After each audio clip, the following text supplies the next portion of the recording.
और आप किस प्रकार से आंसर सटीक दे पाते हैं। आपकी स्क्रीन पर पहला प्रश्न है कि बालक का जन्म प्रसव की किस अवस्था में होता है? प्रथम, द्वितीय, तृतीय, चतुर्थ। सभी लोग बताइएगा जिनका सपना है अध्यापक अध्यापिका बनना, शिक्षक बनना। जायसवाल सर सभी का अभिनंदन और स्वागत करते हैं। तो बालक का जन्म प्रसव की किस अवस्था में होता है? सभी लोग बताइएगा। कई बार रिपीट हुआ आपकी एग्जाम में, टीटी एग्जाम में पूछा गया प्रश्न है कि बालक का जन्म प्रसव की किस अवस्था में होता है। फिर से अगर रिपीट होता आपके एग्जाम में तो क्या जवाब होगा? वह होगा बाल द्वितीय अवस्था। लेबर एंड डिलीवरी की दूसरी अवस्था कहलाती है और इस अवस्था को एक और नाम से जानते हैं, वह अवस्था होती है पुशिंग स्टेज। कौन सी अवस्था? पुशिंग स्टेज के नाम से भी जाना जाता है, जिसे जोर लगाने की अवस्था कहते हैं, जो गर्भाशय का मुंह पूरा लगभग 10 सेंटीमीटर खुलने के बाद शुरू होता है और बच्चे के जन्म के साथ पूरी होती है। 3 अवस्था में प्रसव की पूरी प्रक्रिया होती। प्रथम अवस्था में सर्विक्स का फैलना होता है, इसमें संकुचन शुरू होता है और गर्भाशय का मुंह 10 सेंटीमीटर तक चौड़ा हो जाता है। दूसरी अवस्था शिशु का जन्म होता है। इस अवस्था में माँ को बच्चे के नीचे की ओर धकेलना, पुश करने की तीव्र इच्छा होती है। इसी चरण से बच्चा का जन्म नलिका यानी बर्थ कैनल से बाहर आता है। तीसरी अवस्था होती प्लेसेंटा का बाहर आना। शिशु के जन्म के बाद गर्भनाल या प्लेसेंटा जिसे बोलते हैं, गर्भाशय से अलग होकर योनि के रास्ते बाहर निकलती। 3 होती है। तो ये जो बालक का जन्म प्रसव जो होता है वह द्वितीय अवस्था कहलाया जाएगा। Second option is the right answer हो जाएगा। किसी भी प्रश्न पर अगर आपका डाउट है बेफिक्र आप लोग कमेंट कर सकते हैं, फीडबैक कर सकते हैं। जायसवाल सर आप सभी का अभिनंदन और स्वागत कर रहे हैं। दोस्तों अगला प्रश्न है सूक्ष्म पेशी कौशल फाइन मसल्स स्किल्स कौन सा कहलाता है? उछलना, कूदना, लिखना, दौड़ना। यह आपके टेट एग्जाम 2024 में आया हुआ प्रश्न है। सभी लोग बताइए। सूक्ष्म पेशी कौशल जो कहलाता है कहीं ना कहीं लिखना कहलाता है। लिखना क्या तो होता है? सूक्ष्म पेशी कौशल का उदाहरण एग्जाम्पल कहला जाता है और कई बार जो है आपके एग्जाम में प्रश्न आया हुआ है और आपके पेपर में रिपीट होता है। ये प्रश्न रिपीट होते आपको लेवल पता चलेगा। अंत में सभी को बताना इस 30 महत्वपूर्ण प्रश्नों में आपका स्कोर कितना है, आपके आंसर कितने, ऑप्शंस कितने प्रश्न आपके सही हुए। मनुष्य के जीवन को विकास की दृष्टि से कितनी अवस्था में विभाजित किया गया है? 4, 2, 6, 5। ये भी कई बार टेट एग्जाम में आया है, आपके टेट एग्जाम 2024 में आया हुआ प्रश्न है। बहुत ही इंपॉर्टेंट प्रश्न है, सभी को फीडबैक करना है कि मनुष्य के जीवन को विकास की दृष्टि से कितनी अवस्था में विभाजित किया गया है। तो दोस्तों टोटल 6 अवस्थाओं में विभाजित किया गया है। थर्ड ऑप्शन आप लोगों को यहाँ पे सही कर लेना है। कई 8 अवस्थाएं भी दी रहती हैं। अगर मान लीजिए 6, अगर 8 अवस्था दिया रहता तो 8 अवस्था करिएगा और 6 अवस्था है तो 6 अवस्था कर लेना। तो यहाँ पे 6 अवस्था दिया गया है। मनुष्य के जीवन को यानी मानव विकास मनोविज्ञान की दृष्टि से 8 अवस्थाएँ होती। गर्भावस्था, शैशवावस्था, प्रारंभिक बाल्यावस्था, उत्तर बाल्यावस्था, किशोरावस्था, युवावस्था। टोटल यहाँ पे 6 होते हैं और अगर ज़्यादा आता है तो प्रौढ़ावस्था, वृद्धावस्था भी जोड़ दिया जाता है। ठीक है, नो डाउट सारी चीज़ होती है। यहाँ अकॉर्डिंग टू क्वेश्चंस ऑप्शन को ध्यान में रखकर यहाँ पे हम 6 पे ऑप्शन पे लगा देंगे। इसके बाद बढ़ते हैं आपके अगले प्रश्न की तरफ। अगला प्रश्न प्यारा सा कि मानव विकास की विभिन्न अवस्थाओं के क्रम को क्रमबद्ध करना है। तो सभी लोग जानते हैं पहला तो शैशवावस्था होता है, जन्म से लेके 5 वर्ष तक की अवस्था। बाल्यावस्था 6 से लेके 12 वर्ष तक की अवस्था। प्रौढ़ावस्था जो होता है कहीं ना कहीं 40 वर्ष तक की अवस्था में माना जाता है। किशोरावस्था 12 से 18 होता है, 18। और प्रौढ़ावस्था जो कहला जाता है वह 40 से लेके 65 वर्ष तक प्रौढ़ावस्था कहलाता है। तो जो यहाँ पे अवस्थाओं का क्रम है पहला ऑप्शन अकॉर्डिंग टू क्वेश्चन सही हो जाएगा और अवस्थाओं का क्रम आपके एग्जाम में पूछा ही जाता है। अगला प्रश्न कि दीर्घकालीन अध्ययन प्रणाली का उपयोग किस मनोवैज्ञानिक ने किया? यह भी कई बार रिपीट हुआ है, मॉडरेट क्वेश्चन है। सभी लोग कमेंट करके बताइए मेरे प्यारे प्यारे भाइयों की प्यारी प्यारी बहनें, गृहिणी, ब्रदर, सिस्टर, टीचर जिनका सपना है अध्यापक अध्यापिका बनना, शिक्षक बनना। दीर्घकालीन अध्ययन प्रणाली का उपयोग किस मनोवैज्ञानिक ने किया? तो आपका जवाब अगर जीन पियाजे जी है तो बिल्कुल सही जा रहे हैं।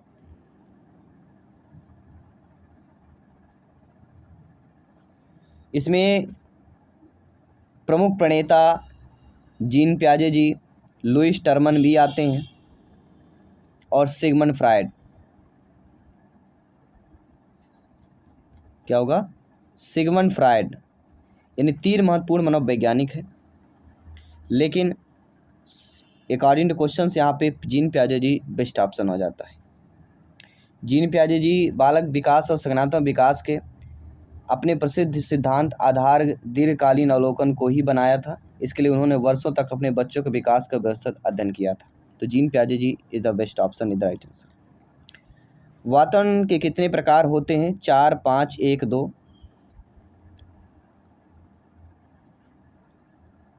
सभी लोग बताइएगा। कई बार पूछा जाता है बाल विकास में कि वातावरण कितने प्रकार के होते हैं। तो बाल विकास में वातावरण 2 प्रकार के होते हैं। कितने? 2 प्रकार के होते हैं। कौन कौन से होते हैं ये आपको कमेंट करके हमें बताना है। चलिए सभी लोग कमेंट करके बताइए कि वातावरण जो 2 प्रकार के होते हैं वे कौन कौन से होते हैं। थोड़ा नॉलेज भी आपका चेक करना है, आपको भी माइंड के मेमोरी चेक करना है। व्यक्तित्व की पूर्ण व्याख्या हो सकती है व्यक्ति के शारीरिक गुणों से, मानसिक गुणों से, क्षमताओं से। क्षमता, शारीरिक, मानसिक गुण तीनों से होगी। तो ये आप भली भांति जानते हैं। इस प्रकार के प्रश्न आते हैं तो अधिकतर ज़्यादा 4th ऑप्शन सही होता है।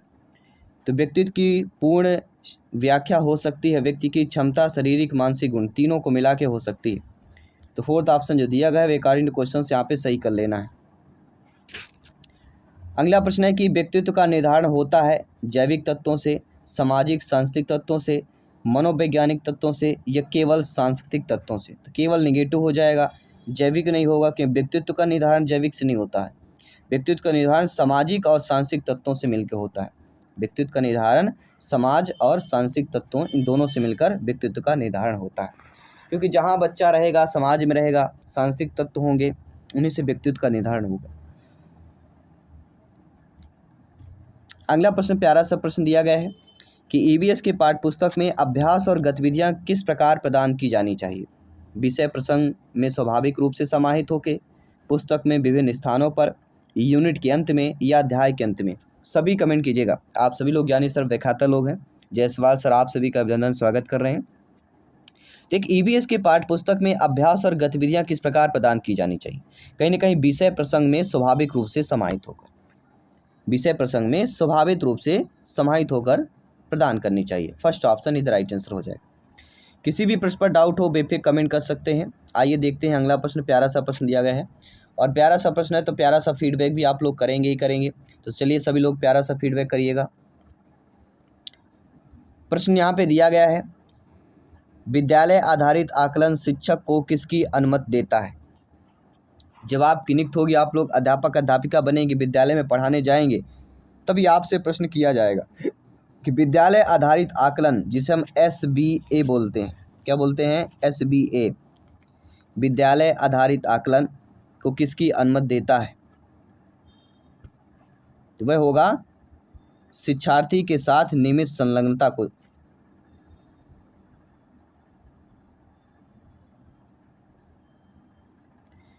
क्योंकि विद्यालय आधारित आकलन के किसी पहलू, विशिष्ट पहलू, जैसे कि इसमें लाभ, प्रकार, जैसे रचनात्मक, योगात्मक, इसे लागू करने की विधियों के बारे में एग्जाम में अक्सर पूछे जाते हैं। तो हर प्रकार से हमें प्रिपेयर रहना, तैयार रहना है।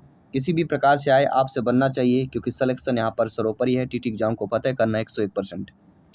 छात्रों के आकलन का उपयोग शिक्षकों द्वारा किस उद्देश्य से किया जा सकता है?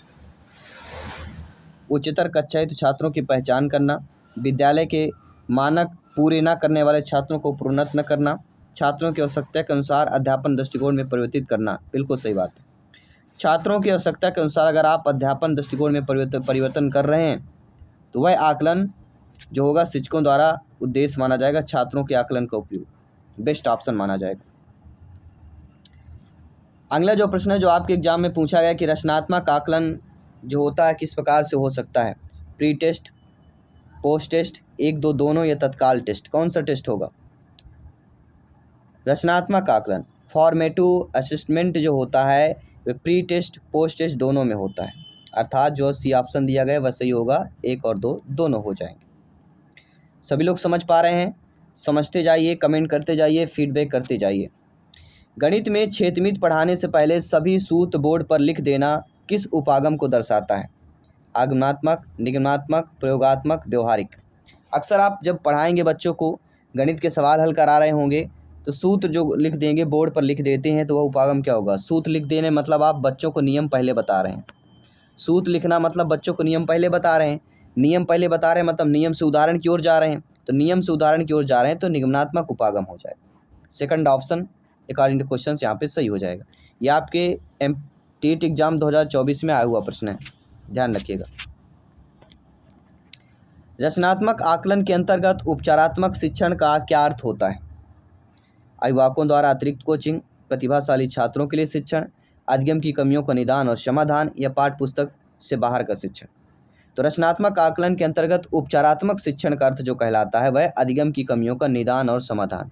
निदान और समाधान। उपचारात्मक शिक्षण मतलब रचनात्मक आकलन के अंदर उपचार कर रहा है, उपचार मतलब निदान और समाधान। ये लाइन हमें याद रखना है। उपचारात्मक शिक्षण आए तो निदान समाधान हमें शब्द को पकड़ के बैठ जाना है। आइए देखते हैं अगला प्रश्न। संज्ञान शब्द किसे संदर्भित करता है? भविष्य का पूर्वानुमान, विश्लेषण और संश्लेषण, सोचना या जानना, या आत्मनिरीक्षीकरण। तो आप सभी लोग जानते हैं कि संज्ञान जो कॉग्निशन होता है ये किस शब्द को संदर्भित करता है? तो वह सोचने और जानने को करता है। साथ से संज्ञान, साथ से सोचना। सभी लोग समझ गए? आइए बढ़ते हैं अगले प्रश्न की तरफ।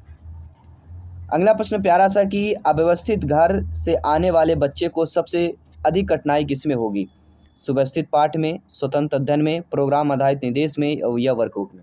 सभी लोग बताइए, अपने माइंड की मेमोरी पर थोड़ा जोर डालिए। जो आपने अभी तक पढ़ा है, अपनी एजुकेशन, अपना जो कठिनता है, अपनी जो पढ़ाई है, आज ही चेक करिए और अपने इस क्लास में 30 में से जो आपके सही हो सभी को कमेंट करके बताना है। और हमारी संस्था की टॉपर नोट्स भी आ चुकी है। बाल विकास के साथ साथ अन्य सब्जेक्ट की टॉपर नोट्स आ चुकी हैं। टॉपर नोट्स नए सिलेबस के अकॉर्डिंग आ चुकी हैं। प्रीवियस ईयर बेस्ड पूछे गए प्रश्नों के अकॉर्डिंग नोट्स बनाया गया है। नोट्स प्राप्त करने के लिए आज ही व्हाट्सएप मैसेज करिए 9630689598 9630689598। ये संस्था का व्हाट्सएप नंबर है। व्हाट्सएप करेंगे, टीम हमारी आपको टर्म्स एंड कंडीशन देगी। उस टर्म्स एंड कंडीशन को फॉलो करिए, टॉपर नोट्स प्राप्त करिए। ये टॉपर नोट्स 15 से 20% तैयारी आपको और मजबूत कर देगी और पक्की कर देगी, सुदृढ़ मजबूत बना देगी। तो अव्यवस्थित घर में आने वाले बच्चे को सबसे अधिक कठिनाई किसमें हो सकती? तो स्वतंत्र अध्ययन।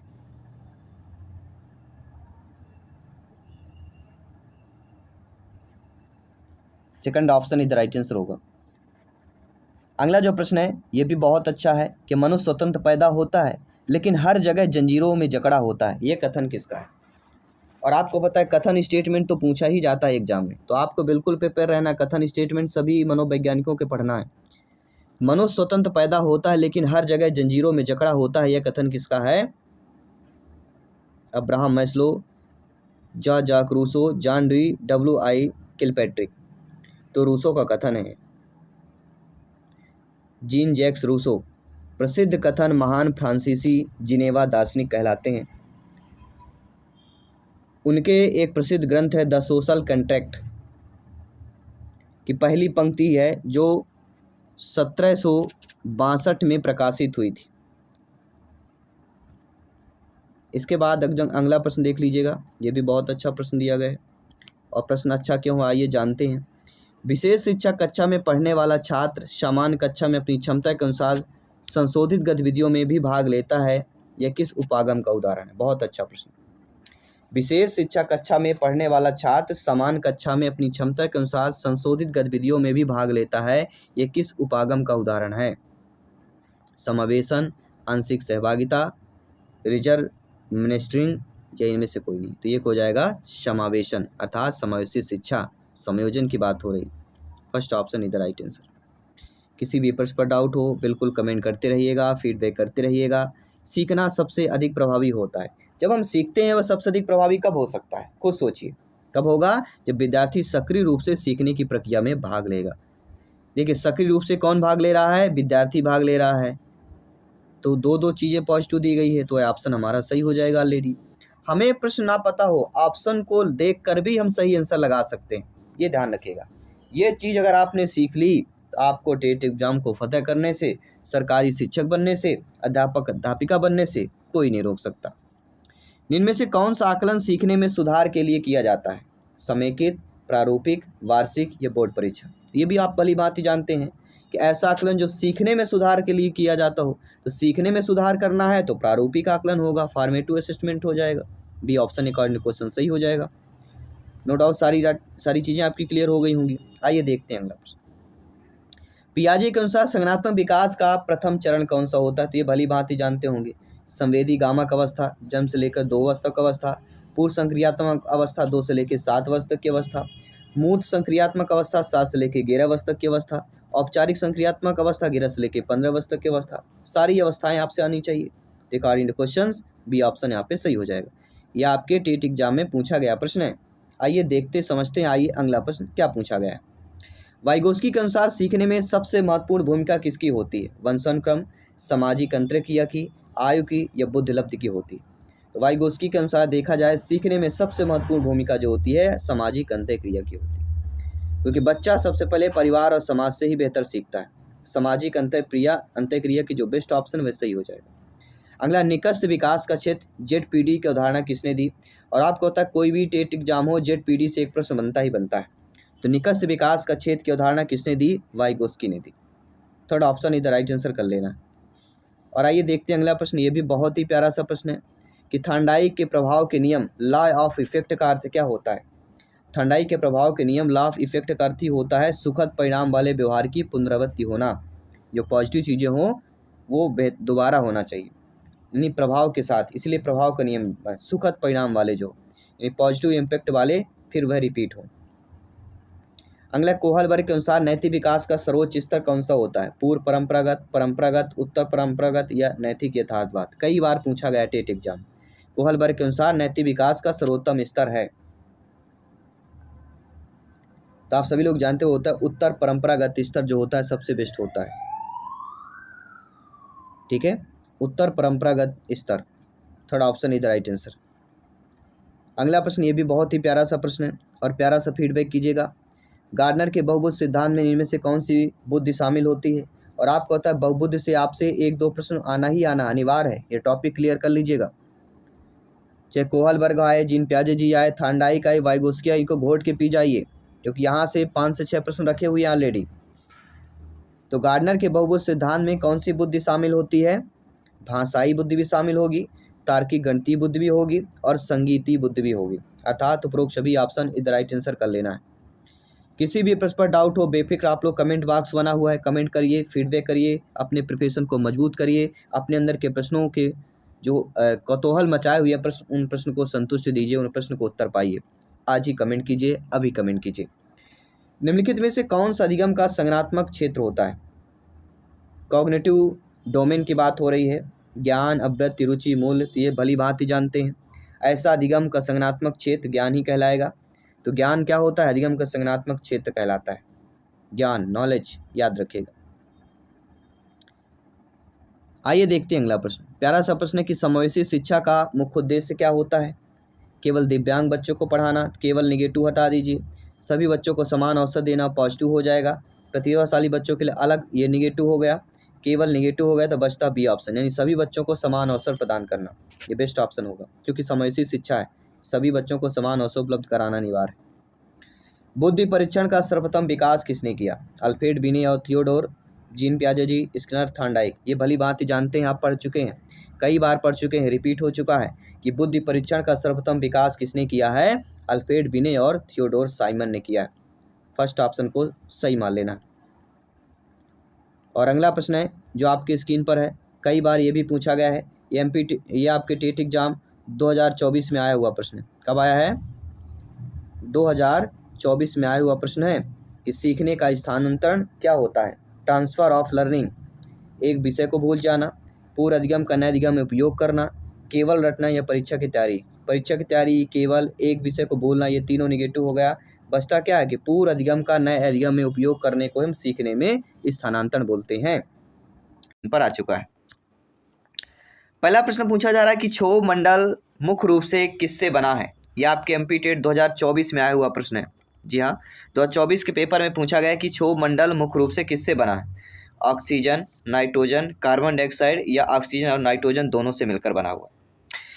सभी लोग बताइएगा कि क्षोभ मंडल ट्रोपोस्फियर जो है मुख्य रूप से किससे बना हुआ है? तो यह ऑक्सीजन और नाइट्रोजन दोनों से मिलकर बना हुआ। अकॉर्डिंग टू क्वेश्चन जो डी ऑप्शन दिया गया वह हमारा सही हो जाएगा, क्योंकि आप जानते हैं वायुमंडल में लगभग 78% नाइट्रोजन है और 21% ऑक्सीजन होती है। क्षोभ मंडल में भी यही गैसें सबसे अधिक मात्रा में पाई जाती है। नंबर 1 में नाइट्रोजन, दूसरे नंबर पर ऑक्सीजन। अन्य गैसें का भी आपको लो पढ़ लेना है, समझ लेना है।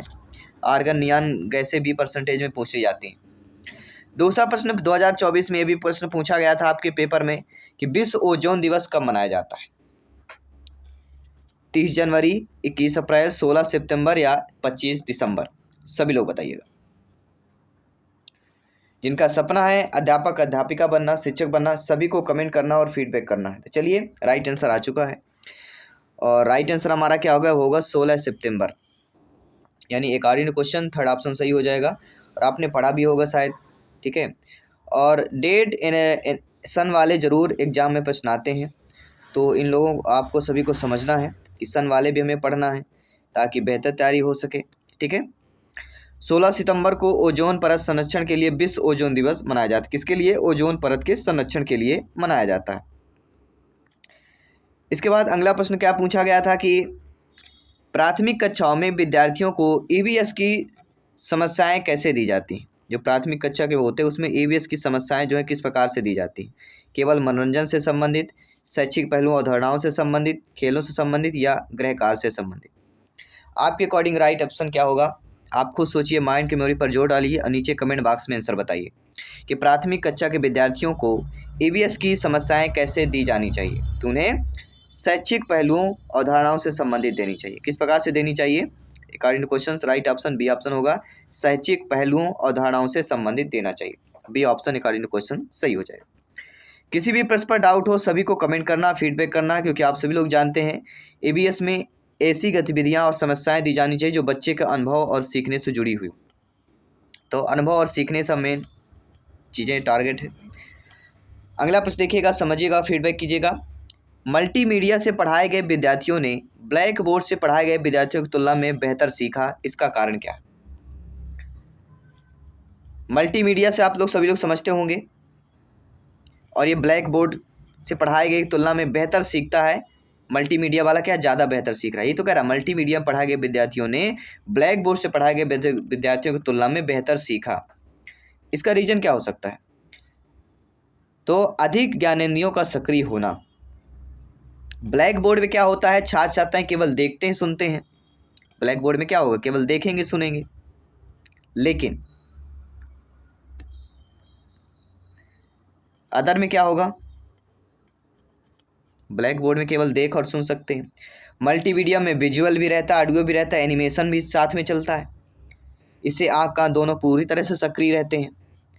मस्तिष्क की जानकारी को ज़्यादा गहराई से ग्रहण करता है, ठीक है।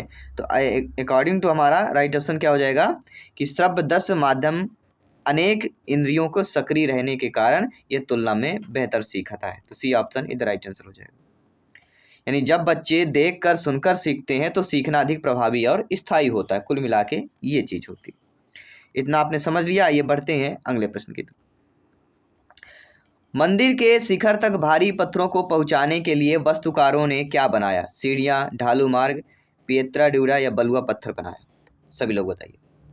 अक्सर ये चीजें झेलना पड़ता था। मंदिर के शिखर तक भारी पत्थरों को पहुंचाने के लिए वास्तुकारों ने क्या बनाया था? अब मंदिरों में गुंबद बनता है, अब उनको भारी पत्थर होंगे, भारी पत्थरों को पहुंचाना है, तो किस प्रकार से निर्माण करते थे? तो वह ढालू मार्ग का रैंप बनाते थे। ढालू मार्ग एक बनाते थे जिसके माध्यम से वह भारी पत्थरों को पहुंचाने का कार्य मंदिर के शिखर तक करते थे। प्राचीन समय में भारी पत्थरों को ऊपर ले जाने के लिए ढालू मार्ग होता था। इंक्लेन्ड पाथ या रैंप इसका उपयोग किया जाता था। इसके बाद है निम्नलिखित में से कौन सा रोग प्रतिदिन व्यक्ति का चेहरा धोने से फैलने से रोका जा सकता है और अंधापन एवं अन्य रोगों का कारण बनता है? कौन सा रोग है जो प्रतिदिन व्यक्ति का चेहरा धोने से फैलने से रोका जा सकता है तथा अंधापन और अन्य नेत्र रोग कारण बनता है? क्षय रोग है, काला ज्वर है, डेंगू है या ट्रैकोमा? कौन होगा सही होती? तो वह रोग होता है जो प्रतिदिन चेहरा धोने से फैलने से रोका जा सकता है, अंधापन और नेत्र रोग कारण बनता है, वह होता है ट्रैकोमा। ट्रैकोमा एक संक्रामक नेत्र रोग होता है। यह स्वच्छता विशेषकर प्रतिदिन चेहरा धोने से इसकी रोकथाम की जा सकती है। चेहरा प्रतिदिन धोएंगे तो ट्रेकोमा नामक रोग नहीं होगा। ये आंखों से एक संक्रामक रोग होता है, अक्सर बारिश के मौसम में होता है। तो चेहरा जितना ज़्यादा धोएंगे उतना बेहतर होता है। भारत में विश्व धरोहर वर्ल्ड हेरिटेज स्थलों में संख्याएं कितनी? ये बहुत अच्छा प्रश्न आपके 2024 में आपके टेट एग्जाम में पूछा गया प्रश्न है कि भारत में विश्व धरोहर स्थलों की संख्या कितनी? तो उस समय आपका 40 थी, लेकिन अब वर्तमान में भारत में कुल कितनी हो गई हैं? भारत में कुल 44 यूनेस्को विश्व धरोहर स्थल हैं। इनमें से जो 36 हैं वह किस प्रकार से हैं? 36 आपके सांस्कृतिक रूप में हैं। किस प्रकार है? 36 आपके सांस्कृतिक रूप में हैं। 7 इसमें आपकी प्राकृतिक रूप में आ जाती हैं। 7 जो है प्राकृतिक रूप में है, और एक मिश्रित स्थल है। मध्य प्रदेश में खजुराहो के स्मारक, सांची के बौद्ध स्तूप ये विश्व धरोहर स्थल का हिस्सा हैं। और तो टोटल 44 हैं। आपको रिमाइंड हो गया, चीज़ें क्लियर हो गई, ठीक है। ये PSTT में 2024 से पूछा गया था। भारत में यूनेस्को में विश्व 40 धरोहर थे, लेकिन अब 44 हो गए हैं, ये आपको ध्यान देना है। जिसमें से मध्य प्रदेश के 2 खजुराहो और सांची बौद्ध स्तूप बेहतर माने जाते हैं। निम्नलिखित में से हड़प्पा सभ्यता में किसकी पूजा नहीं की जाती थी? देखिए, प्रकृति की पूजा होती है, देवी मातृ देवी की पूजा होती, लेकिन पशुपतिनाथ की पूजा होती है, तो किसकी नहीं होती? सभी लोग बताइए। निम्नलिखित में से हड़प्पा सभ्यता में किसकी पूजा नहीं की जाती थी? तो इंद्र की पूजा नहीं की जाती थी। किसकी? हड़प्पा सभ्यता, सिंधु घाटी सभ्यता में लोग प्रकृति, पशु, मातृ देवी, पशुपति की पूजा करते हैं, लेकिन ऐतिहासिक साक्ष्यों के अनुसार इस काल में भगवान विष्णु या किसी मंदिर आधारभूत मूर्ति पर पूजा नहीं की जाती है। तो यहाँ पे इंद्र देव की बात करेंगे, ठीक है, जबकि इंद्र की पूजा का प्रमाण नहीं मिला है, इसलिए नहीं की जाती। आइए देखते हैं अगला प्रश्न है कि भोपाल गैस त्रासदी किस गैस के रिसाव के कारण हुई थी? तो सभी लोग जानते होंगे मिथाइल आइसोसाइनेट MIC गैस हुई थी। ये घटना 2-3 दिसंबर 1984 को भोपाल गैस त्रासदी MIC मिथाइल आइसोसाइनेट के गैस रिसाव के कारण हुई थी। और MIC methyl iso gas cyanate के से संबंधित आपके एग्जाम में प्रश्न पूछे जाते हैं। कोपेन जलवायु वर्गीकरण के अनुसार शीत जलवायु समूह की विशेषता क्या होती? ई शीत, कि सबसे ठंडे महीने का औसत तापमान 3 डिग्री सेल्सियस या उससे कम होता है -3। ये सभी महीनों का औसत तापमान 10 डिग्री सेल्सियस से कम होता है। सबसे ठंडे महीने का औसत तापमान 18 डिग्री सेल्सियस से अधिक होता है, या संभावित वाष्पीकरण वर्षा से अधिक होता है। तो राइट आंसर क्या होगा? कोपेन जलवायु वर्गीकरण के अनुसार जलवायु समूह की जो विशेषता होती है वह सभी महीनों का औसत तापमान 10 डिग्री सेल्सियस से कम होता है, तो उसे हम कोपेन जलवायु पर रख देते हैं। आइए देखते हैं अगला प्रश्न क्या पूछा गया है कि बहते हुए जल द्वारा निक्षेपित अर्थात जमा पदार्थ को क्या कहते हैं? जलोढ़, जलोढ़ पंखा, एल्बिडो या ग्रिड कहते हैं। सभी कमेंट कीजिएगा मेरे प्यारे प्यारे भाइयों की प्यारी प्यारी बहनें, गृहिणी, ब्रदर, सिस्टर, टीचर्स, जिनका सपना है अध्यापक अध्यापिका बनना, शिक्षक बनना। जयसवाल सर आप सभी का अभिनंदन करते हैं, स्वागत करते हैं, आप सभी के माता पिता को प्रणाम, नमन और नमस्कार करते हैं। साथियों, बहते हुए जल द्वारा निक्षेपित जमा पदार्थ को क्या कहते हैं? जलोढ़ कहते हैं। और हमारी संस्था की टापर नोट्स भी आ चुकी है। टापर नोट्स प्राप्त करने के लिए आज ही व्हाट्सएप मैसेज करिए 9630689598 96 30 68 95 98। इस संस्था का व्हाट्सएप नंबर है, इसमें आप व्हाट्सएप करेंगे तो क्या होगा, हमारी टीम आप तक फॉरवर्ड पहुंच जाएगी, आपके मैसेज को रिप्लाई करेगी और मैसेज का रिप्लाई मिलेगा। टर्म्स एंड कंडीशन को फॉलो कीजिए, टापर नोट्स प्राप्त करिए। ये टापर नोट्स 15 से 20% तैयारी आपकी और बेहतर कर देगी। तो और तैयारी को और बेहतर करना है, मजबूत करना है, कन्फर्मेशन करना है तो नोट्स जरूर मंगवाइए। अगला प्रश्न है कि बफर स्टॉक के रूप में खाद्यान्न का भंडारण भारत सरकार किस संस्था के माध्यम से करती है? तो बफर स्टॉक के रूप के खाद्यान्न का भंडारण भारत सरकार जिस संस्था के माध्यम से करती है वह संस्था है भारतीय खाद्य निगम, जिसे हम FCI कहते हैं। FCI food corporation of India की स्थापना 1965 में हुई थी। इसका कार्य खाद्यान्न की खरीद, भंडारण, सार्वजनिक वितरण प्रणाली के लिए आपूर्ति करना है। तो किसी भी प्रकार से प्रश्न आए आपसे बनना चाहिए। चंद्रयान 3 मिशन के रोवर का क्या नाम था? विक्रम, प्रज्ञान, आदित्य, भास्कर। जी हाँ दोस्तों, ये प्रश्न आपके एग्जाम में आया हुआ प्रश्न था कि चंद्रयान 3 मिशन के रोवर का नाम क्या था। स्पेस से प्रश्न पूछा गया था, सभी लोग जानते हैं काफी ज्यादा। तो चंद्रयान 3 मिशन के रोवर का जो नाम कहलाता है वह प्रज्ञान था। अंतरिक्ष अनुसंधान संगठन ISRO अभियानों के बारे में कुछ और चीजें भी पूछी जाती हैं एग्जाम में। तो विक्रम लैंडर का नाम था, जबकि प्रज्ञान चंद्रयान 3 के रोवर था। विक्रम लैंडर, अब पूछा जाए लैंडर का क्या नाम है तो विक्रम है, और रोवर का क्या नाम था, प्रज्ञान था। तो दोनों चीज़ें क्लियर होनी चाहिए, क्योंकि एग्जाम में किसी भी प्रकार से आपसे पूछा जा सकता है, तो आपसे बनना चाहिए, क्योंकि टीटी एग्जाम को फतेह करना है, तो हर क्वेश्चन को तोड़ मरोड़ के जानना बहुत जरूरी है। आइए देखते हैं अगला प्रश्न, सभी कमेंट कीजिएगा। निम्नलिखित में से कौन सा नवगठित अंतर सरकारी संगठन रेडियो खगोल विज्ञान के लिए समर्पित है?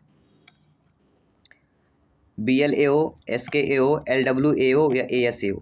तो वह कहलाता है SKAO, स्क्वायर किलोमीटर एरे वेधशाला। रेडियो खगोल विज्ञान के लिए समर्पित नवगठित अंतर सरकारी संगठन कहलाता है। इसका मुख्यालय यूनाइटेड किंगडम में है। इसका उद्देश्य है दुनिया का सबसे बड़ा, सबसे उन्नत रेडियो टेलीस्कोप नेटवर्क बनाना, जिसके टेलीस्कोप एंटेना दक्षिण अफ्रीका और ऑस्ट्रेलिया में स्थित है। तो second option is the right answer. SKAO विश्व का सबसे बड़ा रेडियो टेलीस्कोप प्रोजेक्ट है, जो रेडियो खगोल विज्ञान के लिए समर्पित अंतर सरकारी एक संगठन है। सभी लोग समझ गए? आइए बढ़ते हैं अगले प्रश्न की तरफ। राष्ट्रीय जैविक खेती केंद्र national centre of organic farming के वर्तमान निदेशक कौन है? सभी लोग बताइए, बहुत अच्छा प्रश्न पूछा गया था। राष्ट्रीय जैविक खेती केंद्र के वर्तमान निदेशक कौन है? गणेश शर्मा, कृष्ण बिहारी, प्रियंका प्रधान या रविंद्र कुमार? तो doctor Ganesh Sharma ji, NCONF, national centre of organic farming वर्तमान निदेशक। आइए देखते हैं अगला प्रश्न, ये भी आपको इंपॉर्टेंट प्रश्न है कि निम्नलिखित में से कौन सा ग्रह लाल ग्रह कहलाता है, प्लांट कहलाता है? तो लाल ग्रह सभी लोग जानते होंगे, मंगल ग्रह। और मंगल ग्रह के बारे में एग्जाम में प्रश्न जो इंपॉर्टेंट पूछे जाते हैं वो भी हमें जानना जरूरी है। यह पृथ्वी से लाल दिखता है। लाल रंग क्या होता है? लोहे की ऑक्साइड यौगिकों की उच्च सांद्रता से आता है। यह मार्टियन सतह की चट्टानों से जंग लगता है। तो मंगल ग्रह के बारे में एग्जाम में आ सकता है, तो मंगल ग्रह के बारे में जरूर पढ़ लीजिएगा अच्छे तरीके से। और ग्रहों के बारे में तो प्रश्न आता ही आता है, एक प्रश्न रखा हुआ है, ये आपको ध्यान देना। मंगल ग्रह की सतह पर आयरन ऑक्साइड अर्थात जंग की अधिक होने के कारण इसका रंग लाल दिखाई देता है, इसलिए इसको लाल ग्रह के नाम से जानते हैं या लाल ग्रह कहा जाता है। अगला प्रश्न बहुत ही प्यारा सा है, निम्नलिखित में से कौन सा नवीकरणीय ऊर्जा का स्रोत है? देखिए, नवीकरणीय पूछा जाएगा या अनवीकरणीय, दो में से एक प्रश्न आता ही आता है। तो नवीकरणीय इसमें से कौन सा कहलाएगा? सौर ऊर्जा। और अनवीकरणीय कौन कहलाएंगे? कोयला, पेट्रोलियम, प्राकृतिक गैस, ये क्या होंगे? अनवीकरणीय। लेकिन नवीकरणीय में सौर ऊर्जा क्या हो जाएगा? नवीकरणीय में आ जाएगा। यानी सौर ऊर्जा प्रकृति से लगातार प्राप्त होता रहता है, इसलिए वह नवीकरणीय ऊर्जा स्रोत कहलाएगा। जो जिनका खाद्यान्न लाश हो रहा है, खत्म हो रहे हैं, वह अनवीकरणीय पर आ जाते हैं। तो दोनों चीजों को समझ लिया होगा। वायु प्रदूषण का प्रमुख कारण क्या होता है? तो वायु प्रदूषण का प्रमुख कारण होता है औद्योगिक धुआं, वाहनों का धुआं होता है। बी ऑप्शन अकॉर्डिंग क्वेश्चन सही हो जाएगा। वाहनों से निकले हुए धुआं को कौन सा प्रदूषण, कौन सी गैस बोलते हैं? यह सभी लोग कमेंट करके हमें अवश्य बताइएगा। भारत का राष्ट्रीय जलीय जीव कौन सा है? नेशनल एक्वेटिक एनिमल, मगरमच्छ, डॉल्फिन, व्हेल, कछुआ? तो डॉल्फिन हो भी कौन सी? Ganga dolphin. B option is right answer. Ganga नदी की डॉल्फिन को भारत का राष्ट्रीय जलीय जीव घोषित किया गया है। इसके बाद अगला प्रश्न प्यारा सा प्रश्न है, और प्यारा सा सभी लोग फीडबैक करिएगा, क्योंकि आप सभी लोग ज्ञानी सर व्याख्याता लोग हैं, भावी अध्यापक अध्यापिकाएं हैं, शिक्षक बंधु। पर्यावरण अध्ययन EVS का प्रमुख उद्देश्य क्या होता है? केवल तथ्यों को याद करना, केवल निगेटिव हो गया। केवल परीक्षा की तैयारी करना, केवल निगेटिव हो गया। तो बच्चों में पर्यावरण के प्रति जागरूकता, संवेदनशीलता, समस्या समाधान की क्षमता विकसित करना। देखिए, जागरूकता पॉजिटिव, संवेदनशीलता पॉजिटिव, समाधान क्षमता विकसित करना पॉजिटिव, तीन पॉजिटिव वर्ड सब दिए गए। इससे पता चलता कि हमारा ऑप्शन सही होगा। ठीक है। EVS का उद्देश्य होता है बच्चों को अपने आसपास के पर्यावरण को समझने, उसकी रक्षा करने तथा वैज्ञानिक दृष्टिकोण से विकसित करने में सहायता करना होता है। और अगला प्रश्न है, भोपाल गैस त्रासदी किस गैस के रिसाव से हुई थी? तो सभी लोग जानते हैं मिथाइल आइसोसाइनाइड से हुई थी। बी ऑप्शन अकॉर्डिंग क्वेश्चन सही हो जाएगा। और अगला प्रश्न प्यारा सा प्रश्न है कि निम्नलिखित में से प्रमुख ग्रीन हाउस गैस कौन सी है? Nitrogen, oxygen, argon, carbon dioxide. प्रमुख ग्रीन हाउस गैस की कैटेगरी पर हमारी कौन सी आती है? कार्बन डाइऑक्साइड, वो होता है CO2। कार्बन डाइऑक्साइड प्रमुख ग्रीन हाउस गैस है जो वैश्विक तापमान ग्लोबल वार्मिंग में महत्वपूर्ण भूमिका निभाती है। तो ग्लोबल वार्मिंग से प्रश्न आएगा। अगला है, तेल सेल या कोयले से प्राप्त कृत्रिम कच्चे तेल को क्या कहते हैं? सिंक्रूड, सिंथ क्रूड, स्क्रूड या साइटिक। ये बहुत अच्छा प्रश्न पूछा गया था। तेल सेल या कोयले से प्राप्त कृत्रिम कच्चे तेल को क्या कहते हैं? उसे कहते हैं सिंक्रूड। क्या कहा जाता है दोस्तों? सिंक्रूड कहते हैं। कोयले से इस कृत्रिम तेल को बनाने की प्रक्रिया कोल लिक्विफिकेशन कहलाती है। इसमें दो प्रकार से होते हैं विधियां। एक प्रत्यक्ष द्रवीकरण होता है, इसमें कोयले को उच्च तापमान दबाव पर हाइड्रोजन सॉल्वेंट के साथ सीधे प्रक्रिया कराकर कृत्रिम कच्चा तेल बनाते हैं। दूसरा होता है अप्रत्यक्ष द्रवीकरण, इसमें पहले कोयले को गैस में बदलते हैं, फिर उत्प्रेरक की मदद से इसे तरल हाइड्रोकार्बन या कच्चे तेल में परिवर्तित कर दिया जाता है। तो ये सेले कोयले से प्राप्त कृत्रिम कच्चे तेल को हम सिंक्रूड कहते हैं। आइए देखते हैं अगला प्रश्न। बहुत ही प्यारा सा प्रश्न है कि पुनः चक्रण योग्य पदार्थों को अलग करने के बाद शेष अपशिष्ट को जलाने की प्रक्रिया क्या कहलाती है? पुनः चक्रण योग्य जो होता है वो अलग करने के बाद जो शेष अपशिष्ट होता है उसको जलाने की प्रक्रिया क्या कहलाती है? उसी को हम इंसिनरेशन बोलते हैं। Incineration, first option is the right answer. कचरे को उच्च तापमान पर जलाकर नष्ट करने की प्रक्रिया इंसिनरेशन कहलाती है। और अगला प्रश्न है जो आप लोग जानते ही होंगे, जो अक्सर पूछा जाता है, भारत में हरित क्रांति ग्रीन रेवोल्यूशन का श्रेय किसे दिया जाता है? देखिए कोई ना कोई रेवोल्यूशन एक पूछा जाएगा, चाहे श्वेत क्रांति आए, हरित क्रांति आए, पीली क्रांति आए, कोई एक क्रांति से संबंधित प्रश्न पूछा जाता है। भारत में हरित क्रांति का श्रेय किसे दिया जाता है? डॉक्टर MS स्वामीनाथन को दिया जाता है।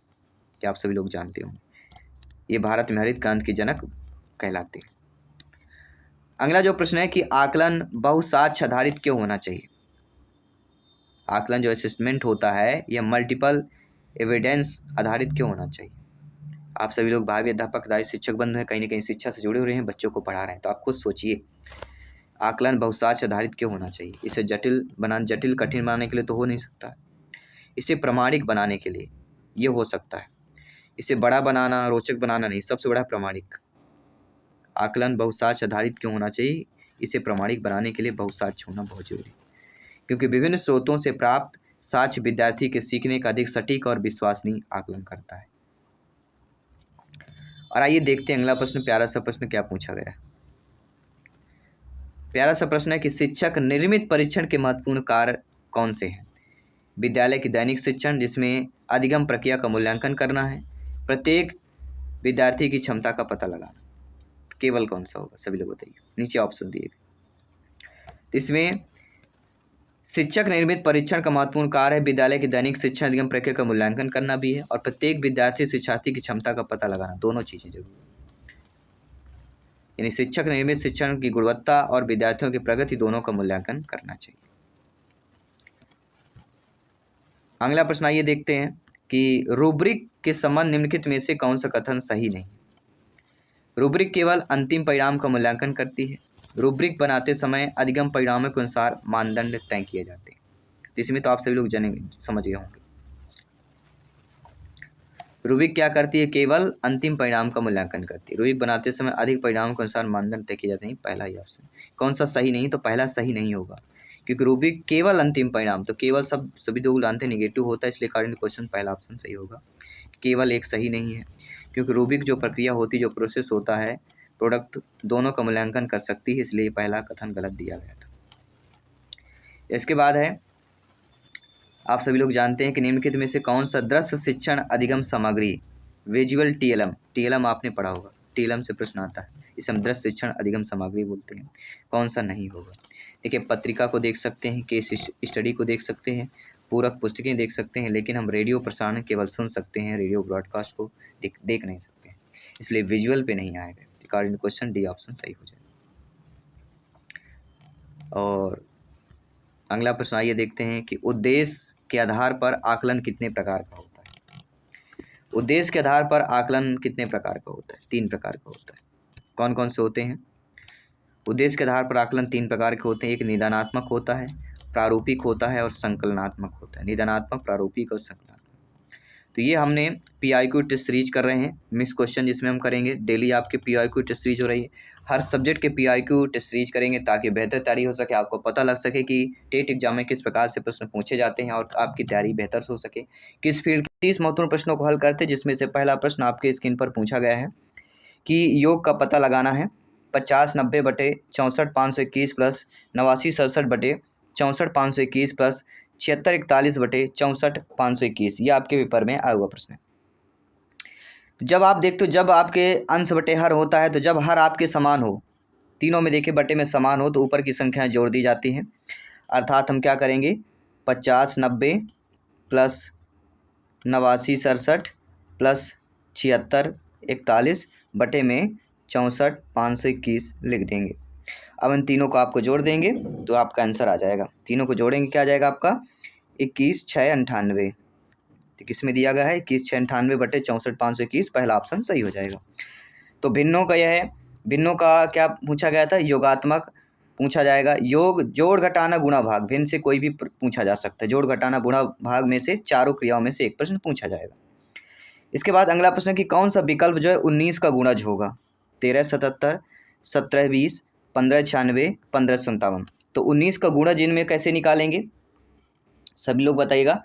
19 का गुणज के लिए फार्मूला क्या होता है? तो सबसे पहले हम क्या करेंगे, 19 का गुणज निकालने के लिए 1377 में अगर हम 19 का भाग देते हैं तो हमारा क्या बनता है, 72.47 बचता है। अगर हम 1720 में 19 का भाग देते हैं तो कितना बचता है, 90.52 आएगा। 1596 में अगर 19 का भाग देते हैं तो पूर्णतः 44 पूर्णतः चला जाता है। ये पूरे विभाजित होता है। अगर 1557 में 19 का देखते हैं तो 81.94, मतलब शेषफल बचता है, लेकिन 1596 में भाग देने पर शेषफल नहीं बचता, इसलिए 19 का गुणज क्या हो जाएगा, 1596। जिसमें पूरी तरह से पूरा भाग चला जाए वह पूरी तरह से गुणज कहलाता है। यानी प्रत्येक विकल्प में हमें 19 का भाग देकर देखना पड़ेगा। कोई भी संख्या हो उसी का संख्या भाग देंगे, पूरे तरह अगर विभाजित हो जाएगा तो वह 19 का गुणज कहला जाएगा। ठीक है, गुणज का एक फार्मूला होता है, सभी ऑप्शनों में हम उस संख्या का भाग देना पड़ेगा। इसके बाद देखते हैं तृतीय प्रश्न। यदि आंकड़ों को बढ़ते या घटते क्रम में व्यवस्थित किया जाए तो मध्य प्रेक्षण का अर्थ क्या होता है? क्या आपको पता है? आपको और पता हो वीडियो पॉज कर नीचे कमेंट बॉक्स में आंसर बता सकते हैं। यदि आंकड़ों को बढ़ते या घटते समय व्यवस्थित की जाए तो मध्य प्रेक्षण का अर्थ पूछा जा रहा है। देखिए, माध्यिका वह मान होता है जो बढ़ते या घटते क्रम में व्यवस्थित आंकड़ों से ठीक बीच मध्य स्थित हो, उसे माध्य कहते हैं। ठीक है, यहाँ पे मध्यिका होगा। यदि आंकड़ों को घटते बढ़ते व्यवस्थित किया जाए तो मध्य प्रेक्षण का अर्थ होता है माध्यिका। ठीक है, यहाँ पे थर्ड ऑप्शन सही हो जाएगा, यानी परिभाषा पूछ ली गई थी। इसके बाद देखते हैं अगला प्रश्न। अगला प्रश्न आप लोगों की स्क्रीन पर दिया गया है और प्रश्न बहुत अच्छा से पूछा गया है। सभी लोगों को ध्यानपूर्वक कमेंट करना है और राइट आंसर बताना है। 10 घंटे 25 मिनट की यात्रा करके सीना 3:45 PM बजे अपने गंतव्य स्थान पर पहुंचती है। क्या है, अपने गंतव्य स्थान पर पहुंचती है। तो इसका आंसर बताइए। उसने अपनी यात्रा में कितने बजे शुरू की थी? उसने जो है अपनी यात्रा कितने बजे शुरू की थी? सभी लोग बताइए। हर प्रश्न का जवाब आना चाहिए, हर प्रश्न का फीडबैक आना चाहिए और सभी को बेहतर तरीके से फीडबैक करना है ताकि इस प्रकार के प्रश्न एग्जाम में पूछे जाए तो आपसे बनना चाहिए। ठीक है, बनना चाहिए कि नहीं बनना चाहिए? देखिए, यहाँ पे 10 घंटे 25 मिनट की यात्रा करके सीना 3:45 में अपने गंतव्य स्थान पर पहुँचती है। तो उसने अपनी यात्रा में कुल कितना समय लिया? देखिए पहुंचने का समय यहाँ पे देखिए, पहले पहुंचने का समय कितना है, 3:45 PM है। तो 24 घंटे में लिखेंगे तो कितना आ जाएगा, 15:45, 24 घंटे प्रारूप में। कुल समय 10 घंटे 45 मिनट है।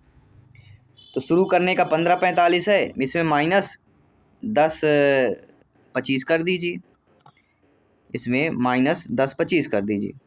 कितना करना है, सिंपल से बता देता हूँ, कुछ नहीं करना है, आपको 24 घंटे घड़ी में कन्वर्ट कर लीजिए और -10 और 25 कर दीजिए बस। तो कितना बचेगा, 5:20। तो 5:20 AM में, तो 5:20 AM यानी सेकंड ऑप्शन सही हो जाएगा। और इस प्रकार का एक प्रश्न रखा हुआ है, एग्जाम में पूछा जाता है। इसके बाद बढ़ते अगले प्रश्न की तरफ।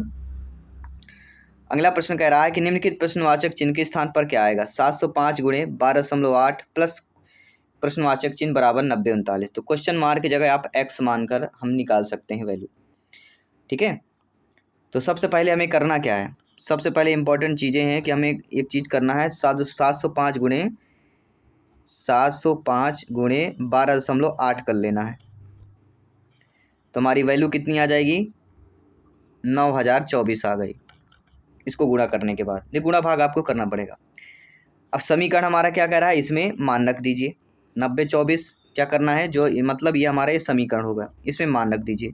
तो 705 × 12.8 का मान क्या आ गया, 9024 प्लस क्वेश्चन मार्क बराबर 9039। तो क्वेश्चन मार्क की जगह क्या आ जाएगा, 9039 माइनस 9024 आ जाएगा। तो 39 में 24 करेंगे 15 आएगा, यानी क्वेश्चन मार्क की जगह हमारी वैल्यू क्या आ जाएगी, 15 है। तो 15 किस में दिया गया, डी ऑप्शन में दिया गया, तो सही हो जाएगा। सिंपल सी बात है, कुछ नहीं है। आपको तो एक ये गुणा थोड़ा टफ लगा होगा, बाकी सब सही है। तो ये चीज़ें जितना ज़्यादा आप लोग अभ्यास करेंगे उतना आप सभी के लिए बेहतर होने वाला है। बढ़ते हैं अगले प्रश्न की तरफ। कह रहा है कि क्वेश्चन मार्क के यहाँ भी क्वेश्चन मार्क की वैल्यू निकालना है, 15 × 16 × 9/8 × 4/8 4/7 × 3/13 × 26/7 × 49 की वैल्यू निकालिए। यानी सिम्प्लीफिकेशन, सरलीकरण का प्रश्न है। इसको हम किस प्रकार से लिख सकते हैं, इस प्रकार हम लिख सकते हैं 15 × 16 × 9/8 × 4/7 × 3/13 × 26/7 × 49। अब देखिए कैसे काटेंगे, 7 एकम 7 7 7 7 49 होता है, 7 से 7 ये कट गया। ठीक है, 4 एकम 4 4 दूनी 8, 2 बचा।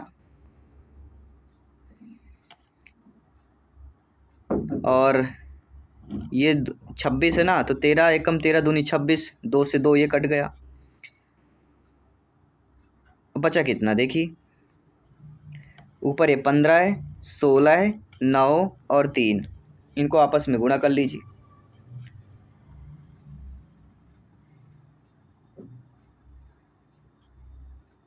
ठीक है, आपस में गुणा करेंगे तो आपकी वैल्यू क्या आ जाएगी, आपकी वैल्यू आ जाएगी 6480, यानी पहला ऑप्शन सही हो जाएगा।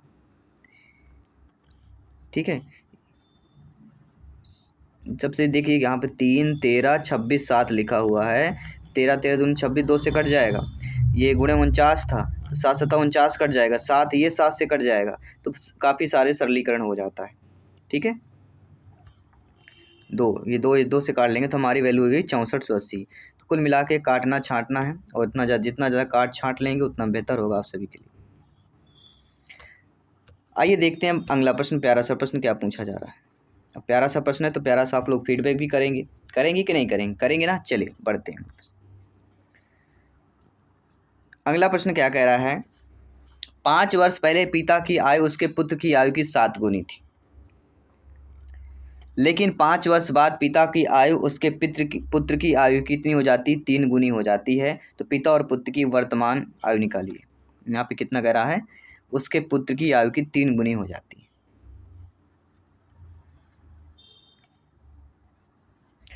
देखिए आयु वाले प्रश्न आते हैं, आपको पता है आयु निकालने के लिए ज़्यादा से ज़्यादा 2-3 टाइप्स के पूछे जाते हैं, उनको हल कर लेंगे, प्रैक्टिस कर लेंगे तो आपसे आ जाएगा। मान लीजिए कि 5 वर्ष पहले पुत्र की आयु x वर्ष और पिता की 7 गुनी थी, तो 7x। ये क्या है, 5 वर्ष पहले है, ध्यान रखना है, 5 वर्ष पहले हमने माना है। पुत्र की x मान लीजिए और पिता की 7 गुनी थी तो 7x हमने मान लिया। अब कह रहा 5 वर्ष बाद पिता की आयु उसके पुत्र की आयु की 3 गुनी थी।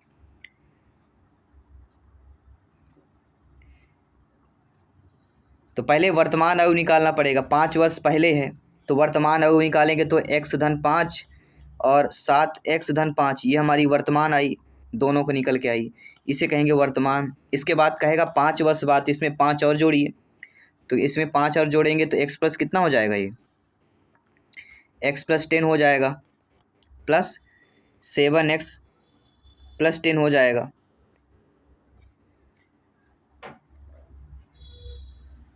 अब प्रश्नानुसार करिए। प्रश्नानुसार हमारा कह रहा है 7x प्लस 10 बराबर कितना है, 3x प्लस 10, अर्थात प्रश्न कह रहा है कि 5 वर्ष बाद पिता की आयु उसके पुत्र की आयु की 3 गुनी होगी। तो पुत्र की आयु की 3 तिगुना हमने कर दिया, पुत्र की आयु को हमने क्या कर दिया, तिगुना कर दिया 3 गुने करके, तो दोनों की वैल्यू बराबर हो गई। जब बराबर हो गई तब कुछ हल कर लेना है। 7x प्लस 10 बराबर 3x प्लस 30 कर दीजिए। x के x की जगह लाइए, 7x माइनस 3x करेंगे 4x आ जाएगा, 30 में 10 जाएगा 20 आ जाएगा, तो 4x बराबर 20, तो x बराबर क्या जाएगा 5 आ गया।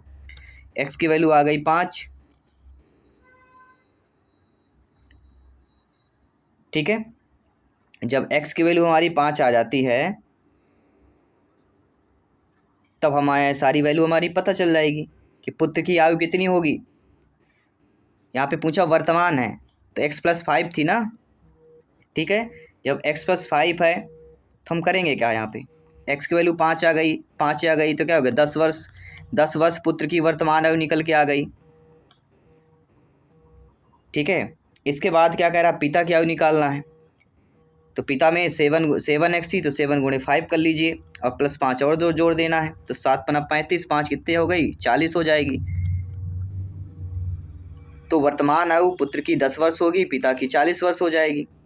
अब यहाँ पे कह रहा है पुत्र और पिता की वर्तमान कुल आयु निकालना। कुल आयु मतलब जोड़ना है, 10 बेटे की आई पुत्र की और पिता की 40 आ गई, दोनों की कुल आयु कितनी हो जाएगी 50 वर्ष हो जाएगी। तो 50 वर्ष किस में दिया गया है, देखेंगे बी ऑप्शन में दिया गया है, तो बी ऑप्शन आपका यहाँ पे सही हो जाएगा, ठीक है।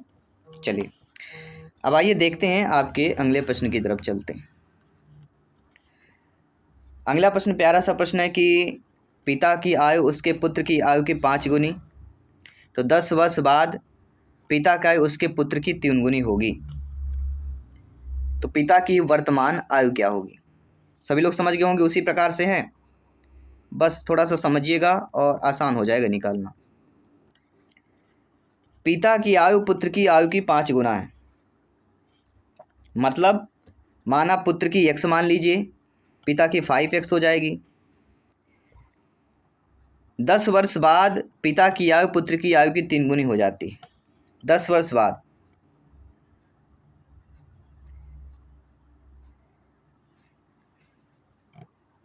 मतलब 10 वर्ष बाद इनकी आयु कितनी हो जाएगी 3 गुना, तो 5x धन 10 बराबर x धन 10।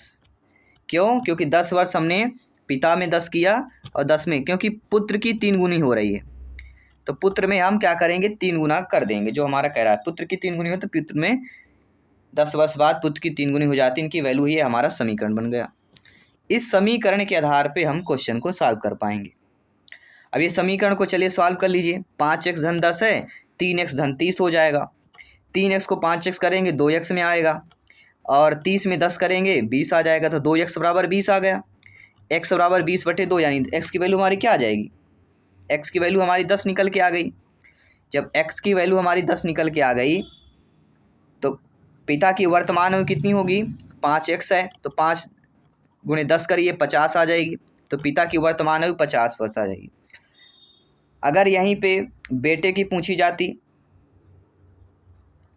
तो क्या होता, क्योंकि बेटे का x है तो बेटे का केवल कितना 10 वर्ष ही आता, लेकिन पिता की हमने 5x, क्योंकि आयु 5x माना था, तो 5 दाम 50 वर्ष वाला ऑप्शन सही हो जाएगा।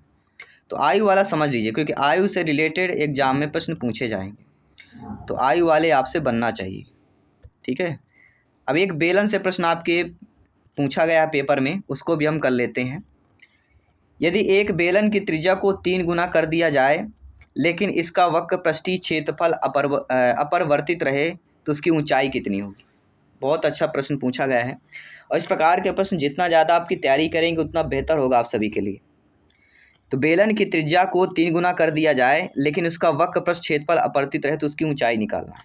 अब समझिएगा ध्यानपूर्वक, बेलन की त्रिज्या को 3 गुना करना है तो बेलन का वक्र पृष्ठीय क्षेत्रफल कितना होता है, 2πr/h होता है।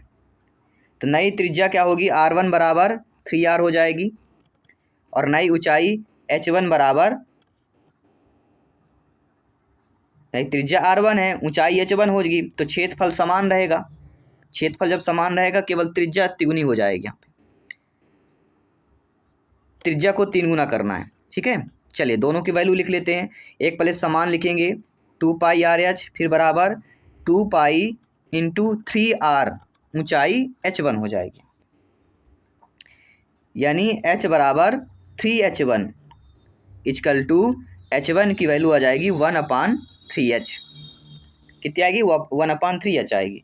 तो हमारी वैल्यू क्या हो जाएगी, कितनी ऊंचाई बढ़ रही है, 1/3 गुना। कितनी ऊंचाई बढ़ेगी, 1/3 गुना ऊंचाई बढ़ जाएगी। ठीक है, यानी ये समझ में आ गया, अगर त्रिज्या तिगुनी करेंगे तो ऊंचाई 1/3 गुना बढ़ेगी, त्रिज्या दुगुनी करेंगे तो हो सकता है ऊंचाई 1/2 आ जाए। तो वो फार्मूला में हमें आना पड़ेगा। ये आप सॉल्व करके सारी चीज़ें हमारी क्लियर हो जाती। अब बढ़ते हैं आपके अगले प्रश्न की तरफ। अगला प्रश्न कह रहा है, यदि समीकरण x² - 2x - 2x plus k² बराबर 0 के मूल समान है तो k का मान निकालना है। स्वाभाविक बात है, मूल वाले प्रश्न एग्जाम में पूछे जाते हैं, तो मूल वाले प्रश्नों को हमें देखना है, समझना है। कैसे देखेंगे, समझेंगे। चलिए आइए देखते हैं, मूल वाले प्रश्नों को हम यहाँ पे सॉल्व करेंगे। मूल वाले प्रश्न दिए गए हैं, मूल समान होने की शर्त पहले देखिए, के मान हो तो मूल समान कह रहा है ना, तो इसके लिए एक शर्त होती है, d बराबर b² - 4ac बराबर मान 0 होना चाहिए अगर मूल समान। ठीक है, अब यहाँ पे मैं 0 की बात कर रहे हैं। अब ये कैसे सॉल्व करेंगे, थोड़ा सा प्रश्न हमें समझना है, और जितना बेहतर आप लोग समझ पाएंगे इस प्रश्न को, क्योंकि आपको पता है मूल वाला एक प्रश्न आपके एग्जाम में पूछा जाता है। तो मूल समान होने की शर्त हमने क्या जाना, कि d बराबर b² - 4ac इक्वल टू 0। अब यहाँ पे हमारा सॉल्व क्वेश्चन यहीं से शुरुआत होता है। 2 × k + 1 पूरे का होल स्क्वायर, ये मान b² हो गया, माइनस 4ac, 4 × 1 × k² बराबर 0। अब पूरे का होल स्क्वायर है तो 2 दूनी 4 हो गया, ऋण का स्क्वायर करेंगे तो प्लस में आ जाएगा। इसके बाद वैल्यू बनता है k² + 2k + 1 माइनस 4k² बराबर 0 के। अब इसको गुणा करिए, 4k² + 8k, 4 दूनी 8k हो जाएगा, +4 - 4k²। तो 4k से 4k से कट जाएगा, 4k² + 4k² माइनस, तो बचता है 8k + 4 बराबर 0। 8k + 4 बराबर 0, तो k बराबर क्या आ जाएगा, -4/8, यानी कि बराबर -1/2। तो -1/2 यानी कि सी वाला ऑप्शन सही हो जाएगा। चलिए सभी लोग समझ गए हैं बेहतर तरीके से। अब आइए देखते हैं आपका अगला प्रश्न, प्यारा सा प्रश्न। प्यारा सा प्रश्न है, प्यारा सा फीडबैक कीजिएगा कि निम्नलिखित में क्वेश्चन मार्क के स्थान पर हमें क्या लिखना है। 5 × 5 धन 35 × 35 बराबर। अब देखिए बहुत अच्छा दिया गया है। इस प्रकार के प्रश्नों को हल करना बहुत ही आसान होता है, बशर्ते आपका प्रैक्टिस और अभ्यास होना चाहिए। साइंस के स्टूडेंट जो होते हैं तो कहीं ना कहीं उनके लिए बहुत ही आसान हो जाता है सॉल्व करना, और थोड़ा सा जो कॉमर्स और आर्ट वाले हो तो उनके लिए टफ होता है, तो समझेंगे थोड़ा सा बेहतर। 5 × 5 करेंगे 25 आएगा, 35 × 35 करिए, 35 का वर्ग क्या होता है, 1225 होता है। तो 1225 और +25 करेंगे कितना आ जाएगा, 1250 आएगा। 1250 यानी कि बी ऑप्शन सही हो जाएगा। बस मन ही मन, अगर आप थोड़ा सा गुणा भाग आ रहा है तो मन ही मन इस प्रश्न को हल कर लेते आप, समय बच जाता आपके लिए। अब कह रहा 0.0050 फिर 1 का घनमूल क्यूब रूट निकालना है। तो क्यूब रूट कैसे निकालते हैं? क्यूब रूट का मतलब घनमूल अंडर रूट के अंदर कर दीजिए 0.12345 अगर इसको हम दशमलव में तोड़ना तो क्या करेंगे, इसको हम क्या करते हैं फिर 1 लिख देंगे, कितने जीरो हैं 6 जीरो कर दीजिए, 1 2 3 4 5 6 जीरो अंडर रूट के अंदर। तो जब ये बाहर निकलेगा तो 1/100 में आ जाएगा। 1/100 को हम क्या लिख सकते हैं, 1/100 को हम क्या लिख सकते हैं 0.01 लिख सकते कि नहीं लिख सकते? तो जो बी ऑप्शन कह रहा है 0.01 ये वाला ऑप्शन हमारा सही हो जाएगा। ठीक है, चलिए आइए बढ़ते हैं आपके अगले प्रश्न की तरफ। अगला प्रश्न है √5/3 का मान क्या होगा? चलिए सभी लोग सॉल्व करके बताइए। √5/3 का मान निकालिए।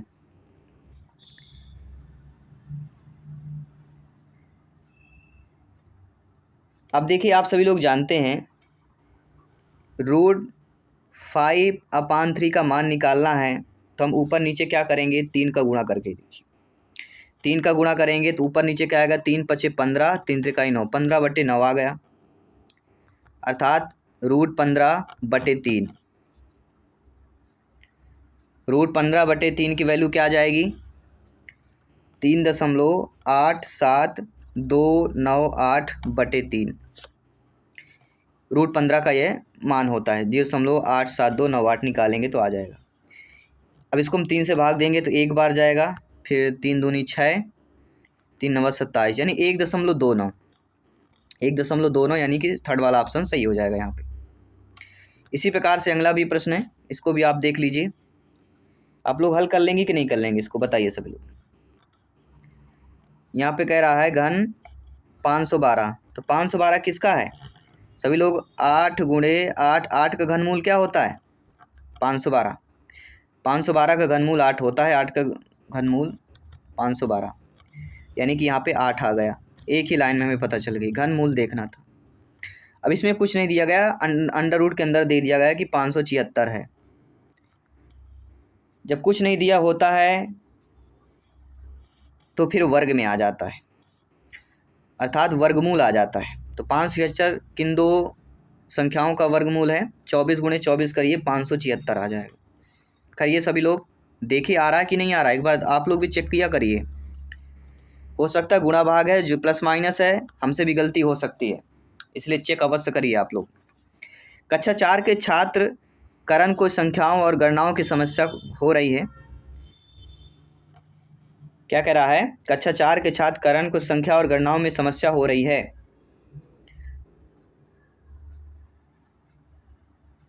मतलब कक्षा 4 के छात्रों को संख्या को गणना करने में समस्या हो रही है। तो किस विकलांग, तो संख्या को गणना करना क्या बोलते हैं? Dyscalculia, dysgraphia, डिस्पेक्सिया, dyslexia. डिस्कैल्कुलिया जो होता है लिखने संबंधित होता है, यानी गणना संबंधित को डिस्कैल्कुलिया बोलते हैं। डिस्ग्राफिया लिखने संबंधी होता है। डिस्प्रेक्सिया उतार चढ़ाव बोलने संबंधित होता है। डिसलेक्सिया अगर आवाज़ में अटक रहा है, अटक कर बोला, उसे डिसलेक्सिया बोलते हैं। ठीक है, ये विकार हैं जो अक्सर एग्जाम में पूछे जाते हैं। अब देखिए अगला प्रश्न, मैंने इस 1 लीटर बोतल को भरने के लिए समान आकार की 2 छोटी बोतलों पर पानी डाला। ठीक है, कितना पानी डाल दिया हमने?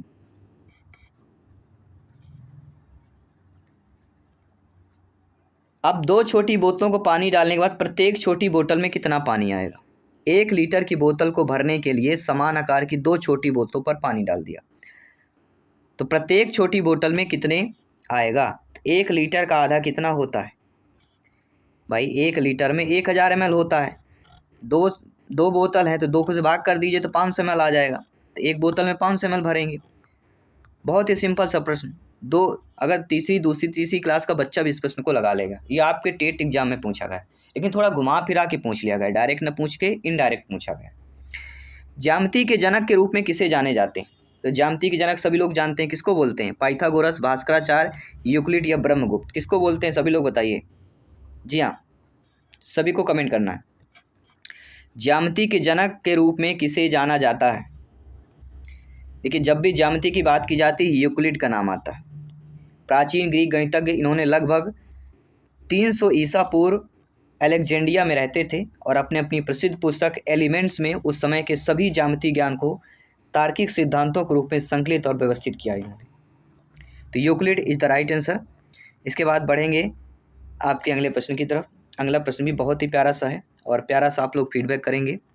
कह रहा कि एक गृहिणी 1 लीटर 960 मिलीलीटर दूध और 840 मिली तेल खरीदता है या खरीदती है, गृहिणी है तो दूध और तेल का अनुपात निकालना।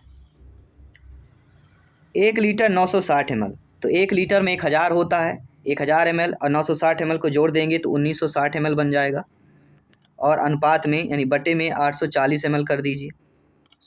सॉरी 840 है, बस दोनों का अनुपात निकाल लीजिए। 0 से 0 काटिए, 196/84 आएगा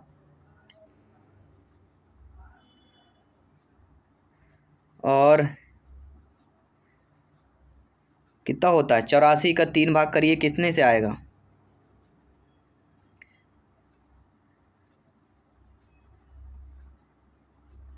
अट्ठाईस आ रहा है। कितना आ रहा है?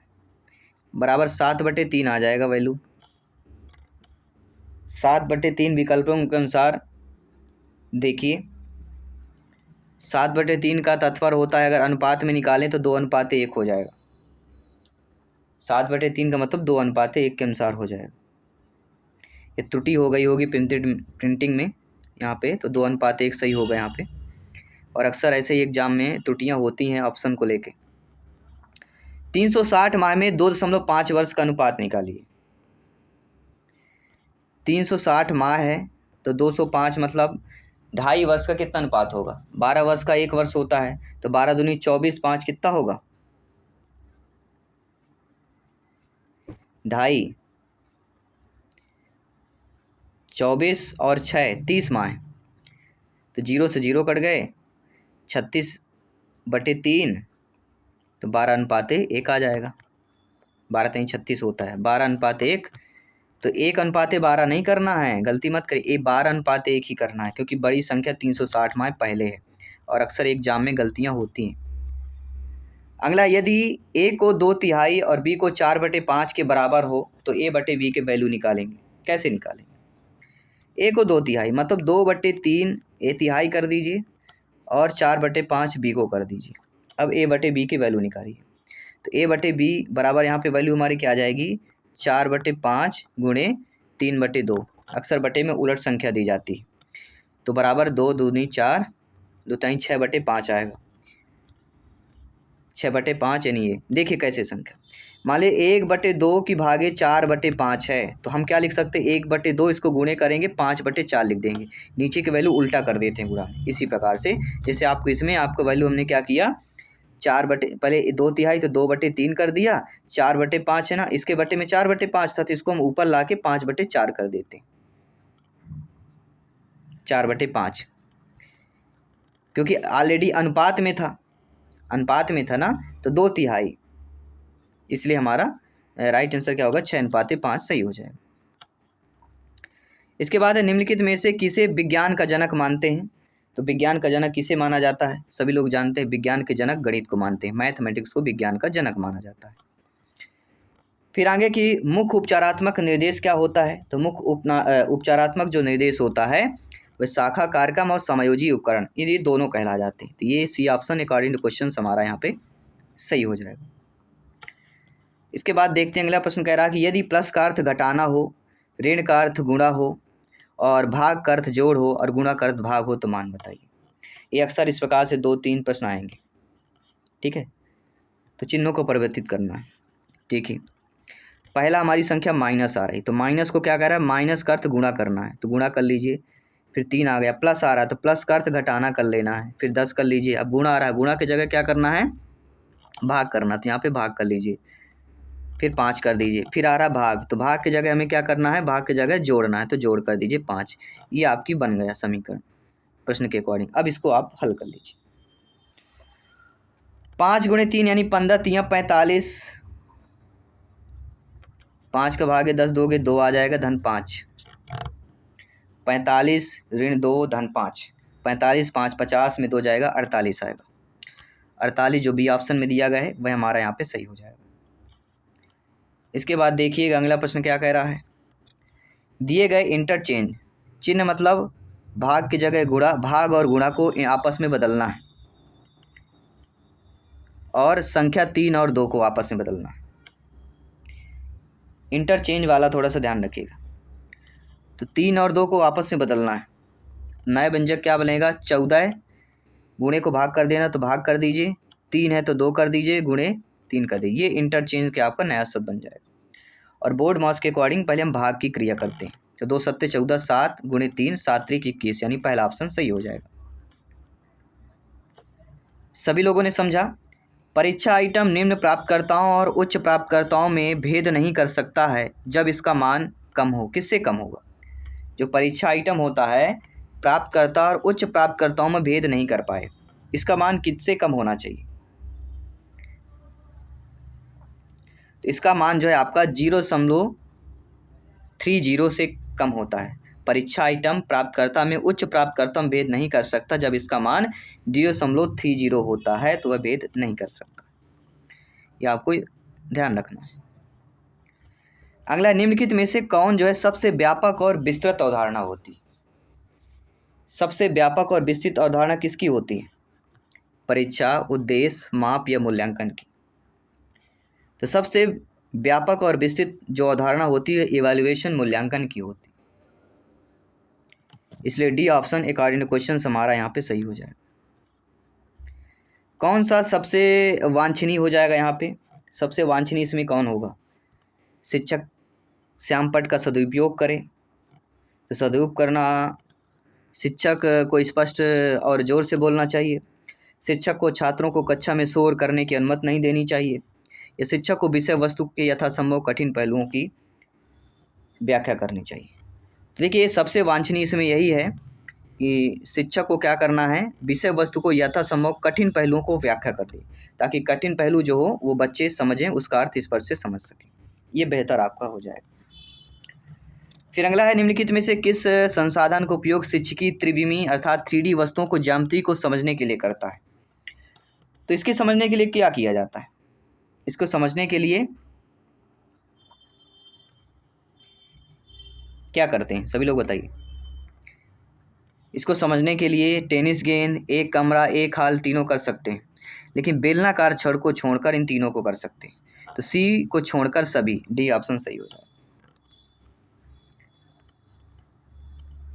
और अगला प्रश्न है, सूचना मॉडल किसको महत्व देता है? जो सूचना मॉडल होता है वह आपको किसका महत्व देता है? संज्ञानात्मक पहलू को, प्रभावी पहलू को, साइकोमोटर को, या दिए गए सभी विकल्प? ये तो आप जानते होंगे। जो सूचना मॉडल होता है आपके संज्ञानात्मक पहलू को भी महत्व देता है, प्रभावी पहलू को भी महत्व देता है, साइकोमोटर को भी महत्व देता है, अर्थात all of the given options, D option सही होगा। तो ये रहे आपका मैथ का PYQ सीरीज हमने सॉल्व किया। आई होप सभी लोग समझ गए होंगे। और हर पेपर के आपके PYQ हम सॉल्व कर रहे हैं विद डिटेल के साथ। तो PYQ सीरीज चल रही है, PYQ सीरीज को ज्वाइन कीजिए, प्रिपरेशन को मजबूत कीजिए, तैयारी बेहतरीन कीजिए। मिलते हैं आपके अगले सेशन अगले PYQ सीरीज पे, तब तक के लिए। निम्नलिखित में से या निम्नलिखित वाक्यों में किस में पूर्वकालिक क्रिया नहीं है? वह विद्यालय जाता है, वह खाना खाता है, वह लेट कर खाता है, दाल में घी डाल देना। पूर्वकालिक क्रिया मतलब आपके ये टेट 2024 में आया हुआ प्रश्न है। पूर्वकालिक क्रिया टॉपिक से प्रश्न पूछा गया था। तो पूर्वकालिक क्रिया कहते किसे हैं और कैसे जानेंगे?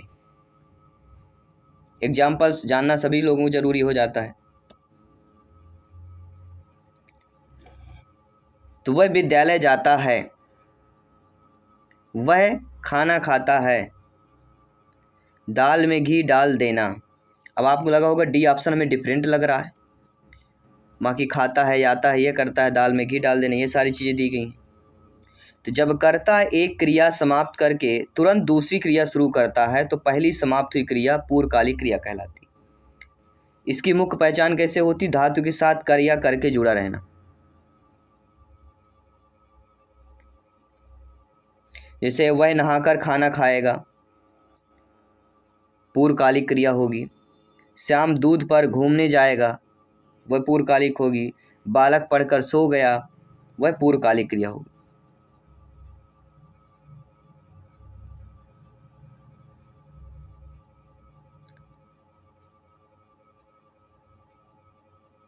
तो वह ऐसा वाक्य होता है जिसमें कर्ता एक कार्य को समाप्त करके तुरंत दूसरा कार्य नहीं करता है।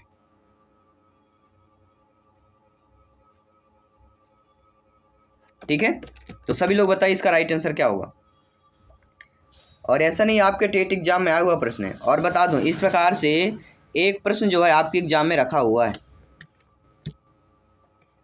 थोड़ा समय लीजिए, सोचिए और जवाब दीजिए, क्योंकि अभी अगर आपने सही आंसर लगा लिया, सारी चीज़ें सही हो गई, तो एग्ज़ाम के लिए बहुत ही महत्वपूर्ण होने वाला है। तैयारी यहीं से होने वाली है। तो राइट ऑप्शन क्या होगा? वह लेट कर खाता है।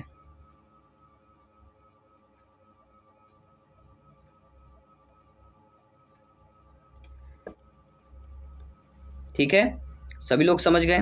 आइए देखते हैं अगला प्रश्न। अगर कि पाठ्य पुस्तक है, साधन है, साध है, एकमात्र सामग्री है या अनावश्यक? सभी लोग बताइए। एक जो पाठ्य पुस्तक होता है वह क्या होता है? आपका साधन मात्र होता है, साध होता है, या एकमात्र सामग्री होगा, या वह अनावश्यक हो जाएगा?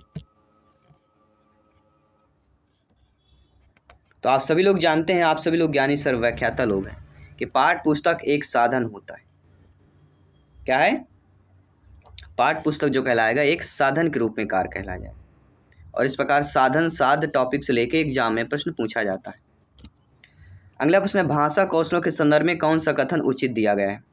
कि भाषा कौशलों के विकास में अभ्यास की अपेक्षा भाषिक नियमों का ज्ञान जरूरी है। विद्यालयों में केवल पढ़ना लिखाना कौशलों पर ही बल देना चाहिए। तो आप सभी लोग जानते हैं केवल जहाँ शब्द है निगेटिव हो जाता है।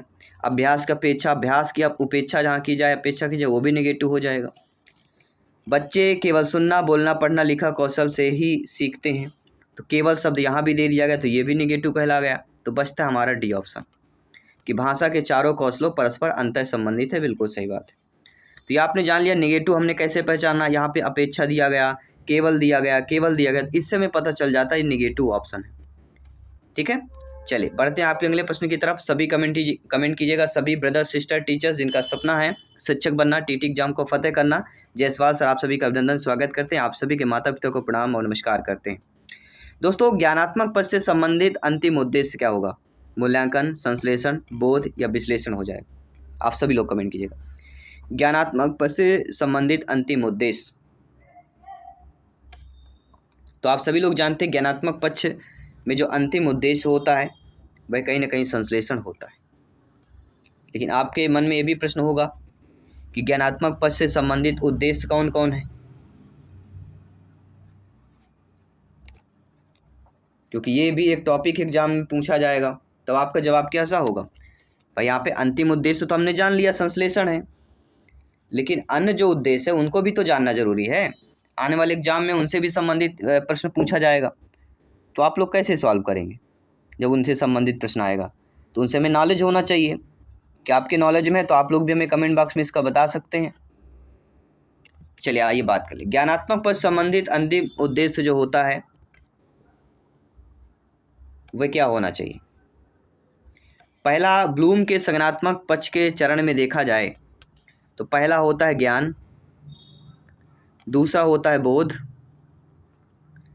तीसरा होता है अनुप्रयोग, चौथा होता है विश्लेषण और पांचवा होता है संश्लेषण। तो पांचवा संश्लेषण होगा।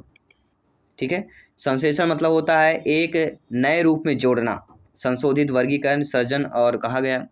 लेकिन मूल्यांकन भी अंतिम उद्देश्य होता है। निर्णय लेना, मूल का निर्धारण करना और वह मूल वर्गीकरण का अंतिम चरण होता है। अब आपको देखने वाली बात यह है कि इसमें जो आपका एग्जामिनर है वह संश्लेषण माना है, लेकिन अंतिम उद्देश्य मूल्यांकन होना चाहिए। हमारा मानना है कि मूल्यांकन होना चाहिए।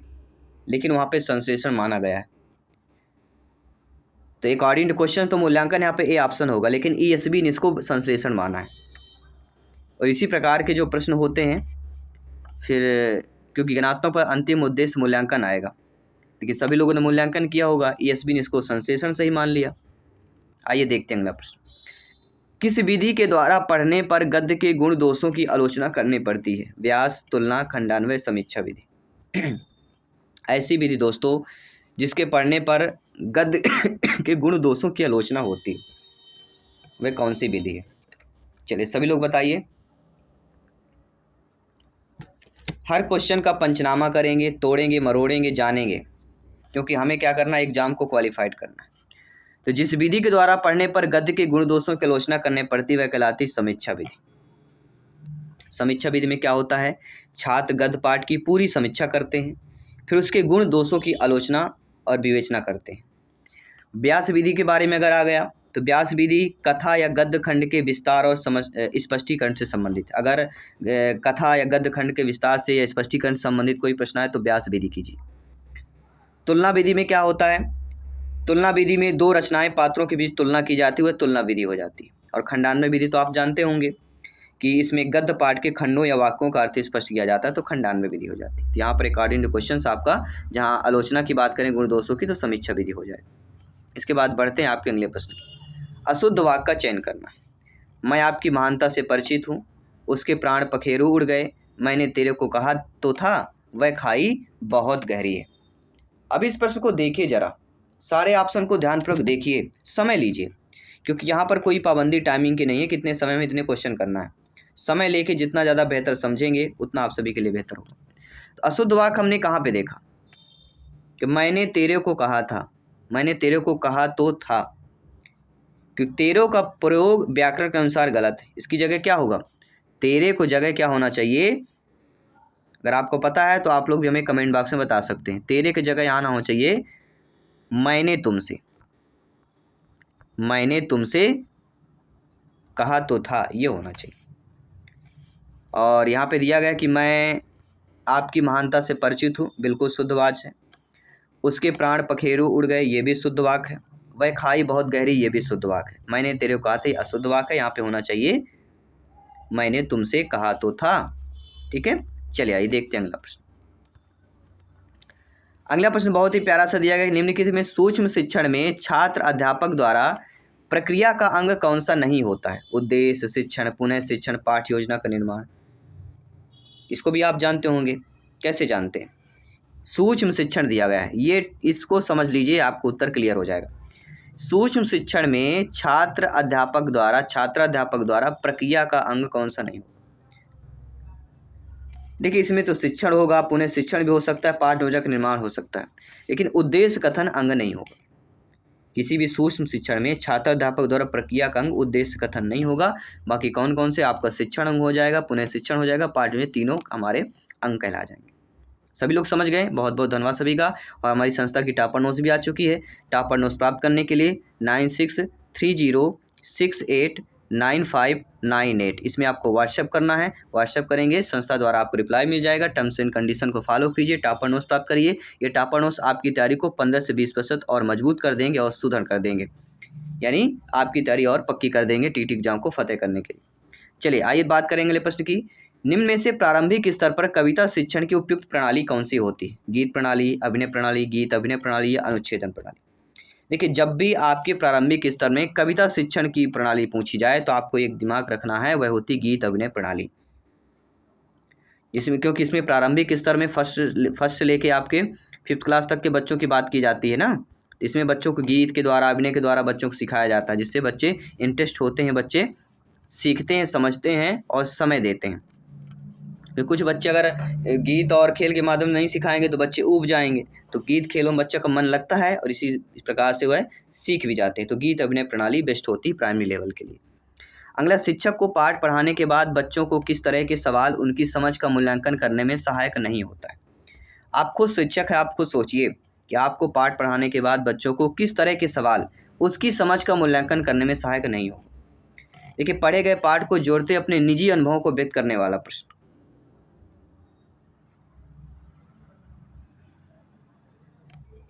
क्या शिक्षा मिलती है, ये वाला प्रश्न, यदि तो वे वाले प्रश्न, या क्या शिक्षा मिलती है वाला प्रश्न, कौन सा प्रश्न करेंगे? सभी लोग बताइए। प्रश्न बहुत ही इजली है, बहुत ही सरल प्रश्न है, ध्यान रखिएगा, लेकिन इसका जवाब देना ये थोड़ा सा आपको लगेगा। बहुत ही सरल प्रश्न है, थोड़ा सा आपको अगर प्रश्न पर ध्यान देंगे तो प्रश्न पर ही उत्तर लिखा गया है, आपके प्रश्न पर ही उत्तर लिखा हुआ है।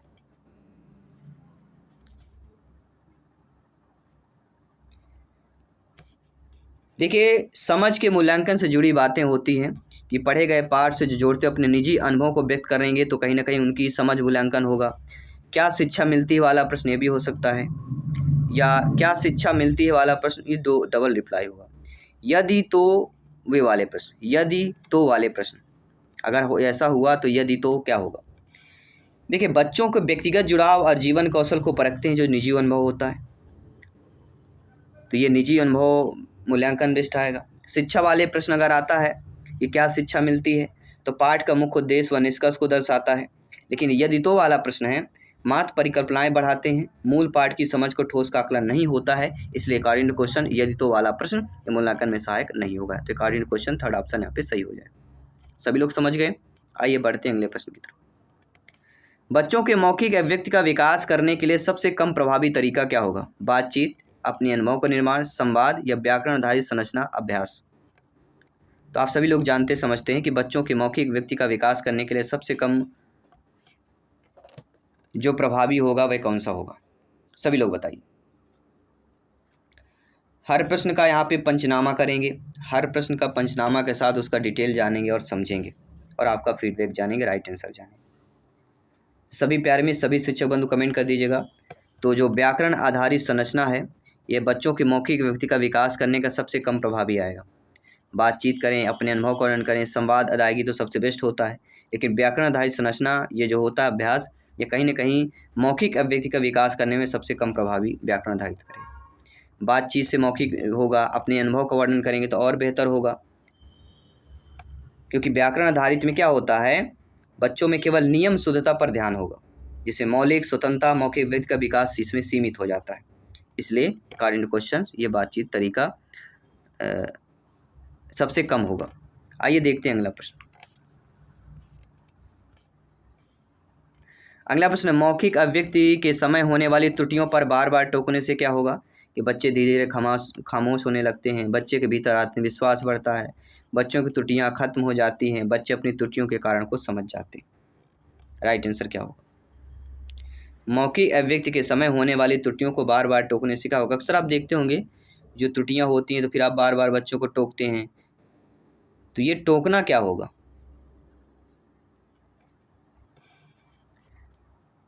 खामोश होना नेगेटिव होगा। आत्मविश्वास बढ़ता है बच्चों के भीतर, टोकने से आत्मविश्वास नहीं बढ़ेगा। बच्चों की त्रुटियां खत्म हो जाएंगी तो ये भी कहीं ना कहीं नेगेटिव है। बच्चे अपनी त्रुटियों के कारण को समझ जाते हैं। जी हाँ, अगर शिक्षक बच्चा कोई पढ़ रहा है, शिक्षक टोक देंगे कि यहाँ गलती हुई, त्रुटि हुई है, बार बार जहाँ पर गलती होगी, इससे क्या होता है वह बच्चा त्रुटि के कारण को समझ पाता है। इसलिए कारण क्वेश्चन यहाँ पे डी ऑप्शन सही हो जाए। इसके बाद अगला प्रश्न प्यारा सा है कि निम्न में से मूल्यांकन करने की परिभाषात्मक परीक्षा कौन सी होती है? मौखिक, लिखित, प्रयोगात्मक, लिखित प्रयोगात्मक दोनों होगा। तो मूल्यांकन करने की परिभाषात्मक परीक्षा पूछी जा रही है, वह होती है मूल्यांकन करने की परिभाषात्मक परीक्षा कौन सी होगी? लिखित, मौखिक, कौन सी होगी? सभी लोग बताइए। बेस्ट प्रश्न पूछा जा रहा है, और बेस्ट प्रश्न पूछा जा रहा है तो बेस्ट आपका जवाब भी आना चाहिए। चलिए, राइट आंसर आ चुका है कि वह होगी दोस्तों लिखित एवं प्रयोगित परीक्षा। मूल्यांकन करने की सबसे परिभाषात्मक परीक्षा लिखित और प्रयोगात्मक परीक्षा होती है। परिभाषात्मक, योगात्मक, लिखित, प्रयोगिक, इसके अंतर्गत मुख्य रूप से लिखित परीक्षा और प्रयोगात्मक परीक्षा दोनों शामिल होती। लिखित परीक्षा में ज्ञान और समझ का जांच होता है, और प्रयोगात्मक में कौशल और प्रयोग करने की क्षमता दोनों हो जाती है। इसलिए according to question D option यहाँ पे सही कर लेंगे। ठीक है, नो डाउट सारी चीज़ क्लियर हुई। आइए बढ़ते हैं अगले प्रश्न की तरफ। भाषा के रूप को सार्थक एवं शुद्ध व्यवस्था क्या कहलाती है? लेखन, वाचन, व्याकरण, शुद्ध लेख। सभी लोग बताइए, सभी लोग कमेंट कीजिएगा। भाषा के रूप को सार्थक एवं शुद्ध व्यवस्था क्या कहलाती है? किसी भी भाषा के रूप को हम सार्थक बना देंगे, उसका शुद्ध व्यवस्था बना दें, तो वह क्या कहलाएगी? तो वह कहलाती है व्याकरण। Third option is the right answer. इसके बाद बढ़ते हैं, अगला प्रश्न प्यारा सा है कि निम्नलिखित शब्दों में तद्भव शब्द का चयन करना है। ग्राम, कर्ण, चंद्र, आग। तद्भव शब्द। तद्भव शब्द वे होते हैं जो आपके रूपांतरित होते हैं। संस्कृत का जो रूपांतरण होता है, संस्कृत का डायरेक्ट जो शब्द हिंदी में होता है उसको हम तत्सम बोलते हैं, उसको रूपांतरण कर देते हैं तो तद्भव बन जाता है। तो ग्राम तत्सम है, कर्ण भी तत्सम है, चंद्र भी तत्सम है, लेकिन आग यहाँ पे क्या हो जाएगा? तद्भव हो जाएगा। अगर यहाँ पे अग्नि लिखा होता तो ये भी तत्सम हो जाता, लेकिन आग लिखा हुआ है इसलिए ये तद्भव हो जाएगा, क्योंकि ये रूपांतरण शब्द है। ठीक है, सभी लोग समझ गए? आइए देखते हैं अगला प्रश्न। प्रयोजनाओं का वर्गीकरण किलपैट्रिक ने इनमें से किन भागों में नहीं किया है? रचनात्मक, उपभोगात्मक, समस्यात्मक या संदेहमूलक? तो प्रयोजना का वर्गीकरण किलपैट्रिक ने रचनात्मक में किया, उपभोगात्मक में किया, समस्यात्मक किया, लेकिन संदेहात्मक में नहीं किया है, इसलिए कार्य क्वेश्चन संदेहात्मक कार्य क्वेश्चन सही हो जाएगा, क्योंकि जो नहीं है तो वह डी ऑप्शन नहीं। अब देखते हैं अगला प्रश्न। अगला प्रश्न है कि संधि के मुख्यतः कितने भेद होते हैं? तो संधि के मुख्यतः 3 भेद होते हैं। पहला होता है स्वर। स्वर कितने होते हैं सभी लोग बताइए? फिर होता है व्यंजन और तीसरा होता है विसर्ग। ठीक है, स्वर, व्यंजन, विसर्ग 3 होते हैं। इसके बाद बढ़ेंगे, अगला प्रश्न है कि सत, धन, जन, सज्जन में कौन संधि होगी? तो यहाँ पर सभी लोग जानते हैं ता और जा मिलके जा में आधे जा में परिवर्तित हो जाता है, तो वहाँ पे हमारा व्यंजन संधि होता है। तो सज्जन में सत, धन, जन बराबर सज्जन होगा, ये व्यंजन संधि का उदाहरण है। और संधि से एक प्रश्न पूछा ही जाता है, और आपके एग्जाम में समास से भी प्रश्न आता है। तो चौराहा शब्द में कौन सा समास होगा? तो सभी लोग जानते हैं चौराहा समास है। तो प्रथम पद यहाँ पे चौराहा है, मतलब 4 शब्द दिया गया है, अर्थात संख्यावाचक है। जहाँ पे संख्यावाचक होता है वहाँ पे द्विगु समास होता है। जब दोनों पद प्रधान होते हैं द्वंद्व समास होता है। तो प्रथम पद संख्यावाचक, इसलिए द्विगु समास हो जाएगा। इसके बाद देखते हैं अगला प्रश्न। अगला प्रश्न है कि नीलकंठ, अर्थात नीला है कंठ जिसका अर्थ हास्य में कौन सा समास होगा? तो नीलकंठ, नीला है अर्थात मतलब नीलकंठ, अर्थात यहाँ पे बहुब्रीहि समास हो जाए। और आप ये जानते होंगे बहुब्रीहि समास के बारे में कि बहुब्रीहि समास किसे कहते हैं? वैसे जिसमें दोनों पद मिलकर किसी तीसरे या अन्य अर्थ का संकेत दे, तीसरा पद प्रधान बन जाए। जैसे नीला है कंठ अर्थात शिव, इसमें ना तो पहले पद का अर्थ प्रधान है ना ही दूसरा, बल्कि दोनों का गौण पद हो जाता है।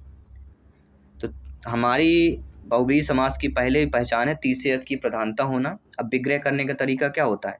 अंत में जो, जिसके, जिसका, अर्थात जैसे शब्द प्रयोग हो, जो, जिसके, जैसा। नीला कंठ है जिसका, या जो, या जिसके, ये शब्द आए तो समझिए वह बहुब्रीहि समास है। इसके बाद देखिए कि निम्नलिखित में से कौन शब्द तत्सम है? सूरज, हाथ, अग्नि, कान। सूरज तद्भव, हाथ, कान, ये तीनों कौन से हैं? ये तीनों हमारे तद्भव हो जाएंगे, लेकिन हमारा एक शब्द दिया गया तत्सम, वह है अग्नि। अग्नि क्या होगी यहाँ पे? अग्नि हमारी हो जाएगी तत्सम शब्द। ठीक है, चलिए आइए देख लेते हैं अगला प्रश्न। प्यारा सा प्रश्न है, निम्नलिखित में से तद्भव शब्द का चयन करिए। तो देखिए तद्भव शब्द कौन सा हो सकता है यहाँ पे?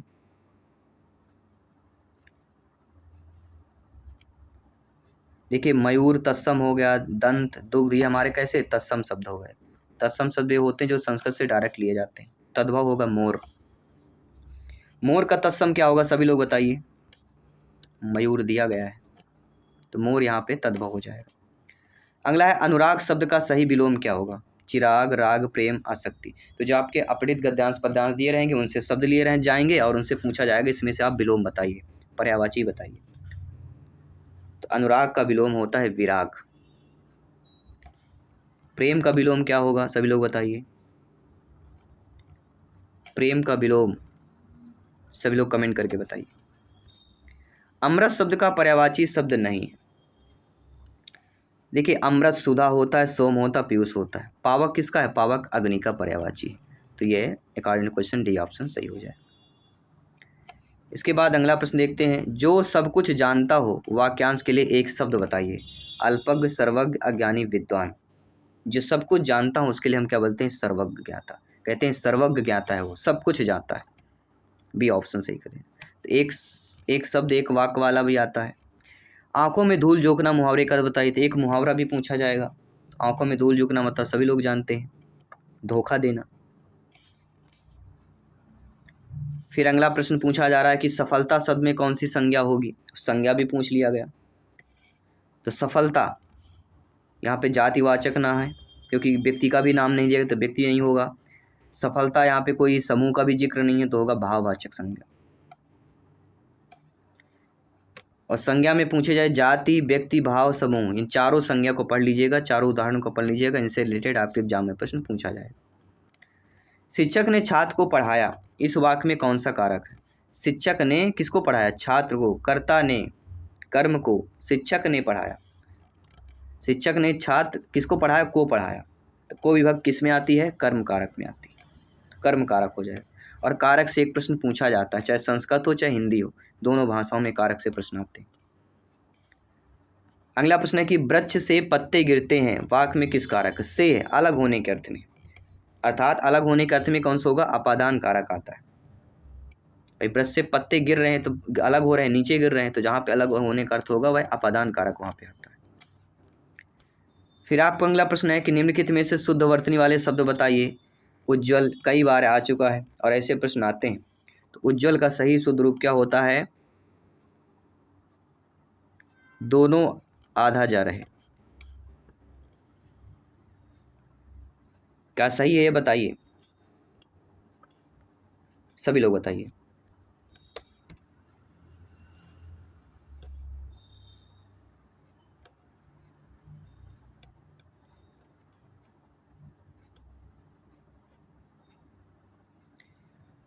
तो जी हाँ, उज्ज्वल सही का अर्थ बताइए। उज्ज्वल इसमें से कौन सा है?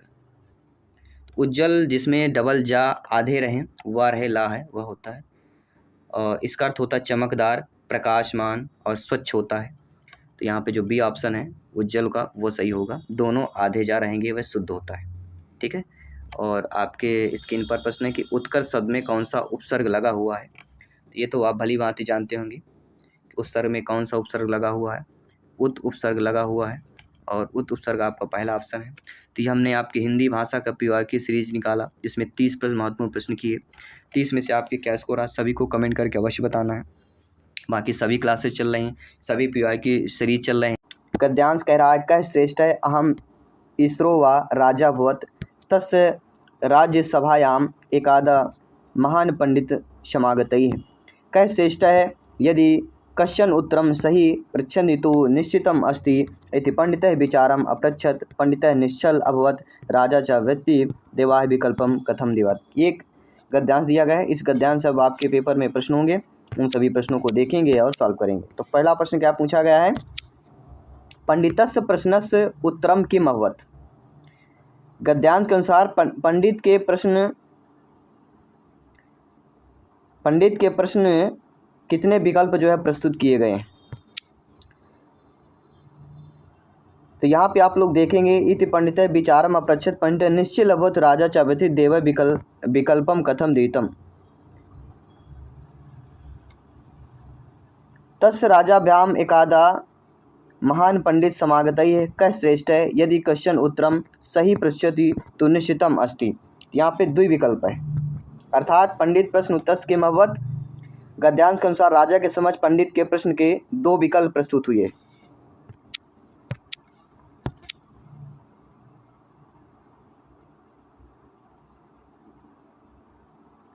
तो यहाँ पे दो विकल्प है, इज द राइट आंसर हो जाएगा। इसके बाद देखते हैं अगला प्रश्न।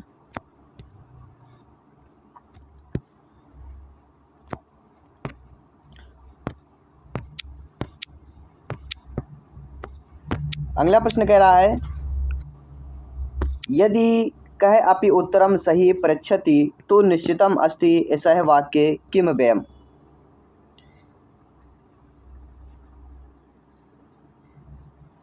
तो व्ययम पद यानी कि पद पूछा जा रहा है कि इनमें से जो शर्त स्थिति को दर्शाने के लिए जो प्रयुक्त हुआ है उत्तरम यदि कह अपि उत्तरम सही पृच्छति, यदि एक तो निश्चितम एक वाक्य किमव्यम,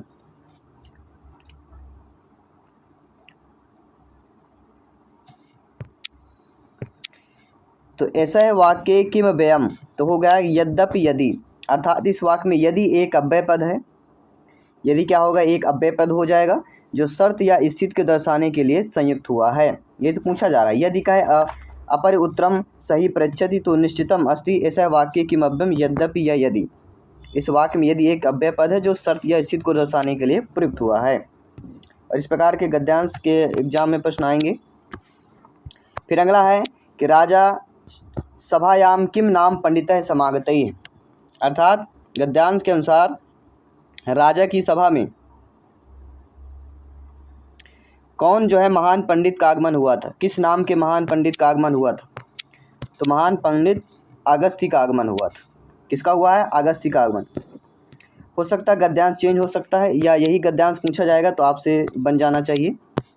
फिर अगला प्रश्न है कि राजयी है सभायाम कह अभवत, गद्यांश के अनुसार राजा की सभा में किसका आगमन हुआ था, तो राजा की सभा में पंडित का आगमन हुआ था, पंडितई है। ठीक है, इसके बाद आइए देखते हैं अगला प्रश्न में क्या प्रश्न पूछा जा रहा है। अगला प्रश्न है, इसमें पूछा जा रहा है कि किंचित काले रज्ञय पंडितई अभवत तदा तेसुम किम पदम प्रयुक्तम, गद्यांश के अनुसार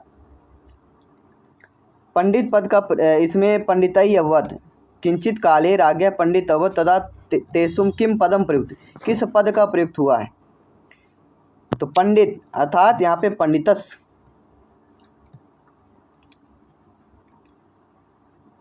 पंडितस पद का प्रयोग किया गया है, तो पंडितस इज द राइट आंसर हो जाएगा।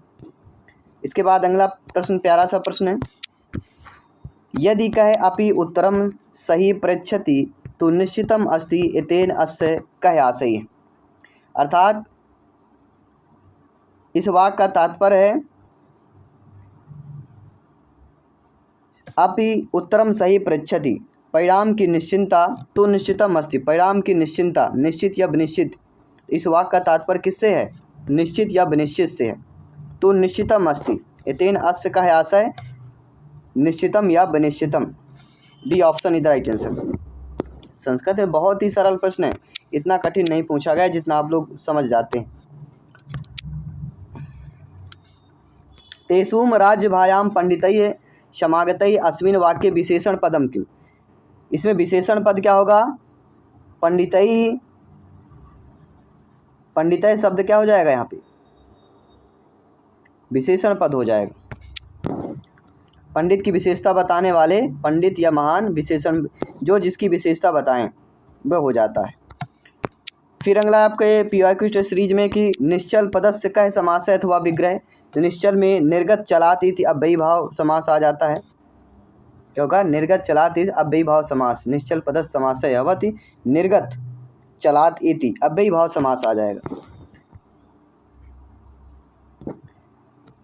दूसरा गद्यांश यहाँ पे है, स कुलीन सह पंडित सही सह सूत्रवान गुणज्ञ है सा एव वक्ता चा दर्शनीय है सर्वे गुणा कांचिम माश्रंति।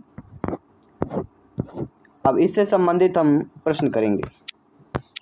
प्रश्न कै सर्वे गुण युक्तुम भवति, कै सर्वे गुण युक्तुम भवति, यहाँ पे देखिएगा कौन है?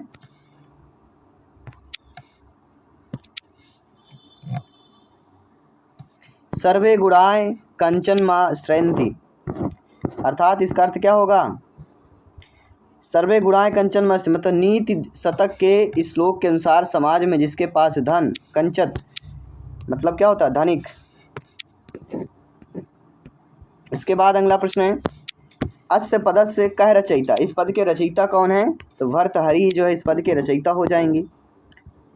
आपके प्रश्न पूछा गया कि सर्वे गुणाः कुत्र आश्रयन्ति, तो सर्वे गुणाः कुत्र आश्रयन्ति? कांचने अर्थात धने।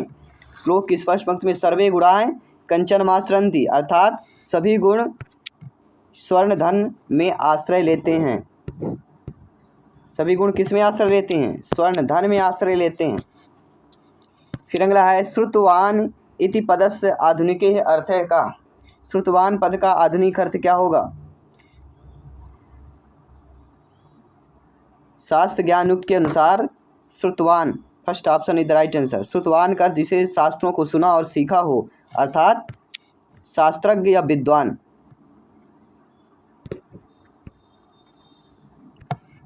फिर अगला प्रश्न यहाँ पे दिया गया है कि कंचन मां श्रेंति पदस्य संधि विच्छेद का। इस पद का संधि विच्छेद करना है तो कंचनम प्लस आश्रंति हो जाएगा, और द्वितीय, क्योंकि कंचनम द्वितीयक वचन है। इसके बाद देखते हैं अगला प्रश्न है। अगला प्रश्न भी प्यारा सा प्रश्न है कि गुणज्ञ ही अस्य का या समास है। गुणज्ञ में समास कौन होगा? गुणज्ञ में समास पूछा जा रहा है, जिसमें उपपद तत्पुरुष समास हो जाएगा। गुणान जनात इति गुणज्ञ, अर्थात उत्तर पद क्रियामूलक होने के कारण यहाँ पर उपपद तत्पुरुष समास होगा। उत्तर पद क्या है? क्रियामूलक है, इसलिए तत्पुरुष समास।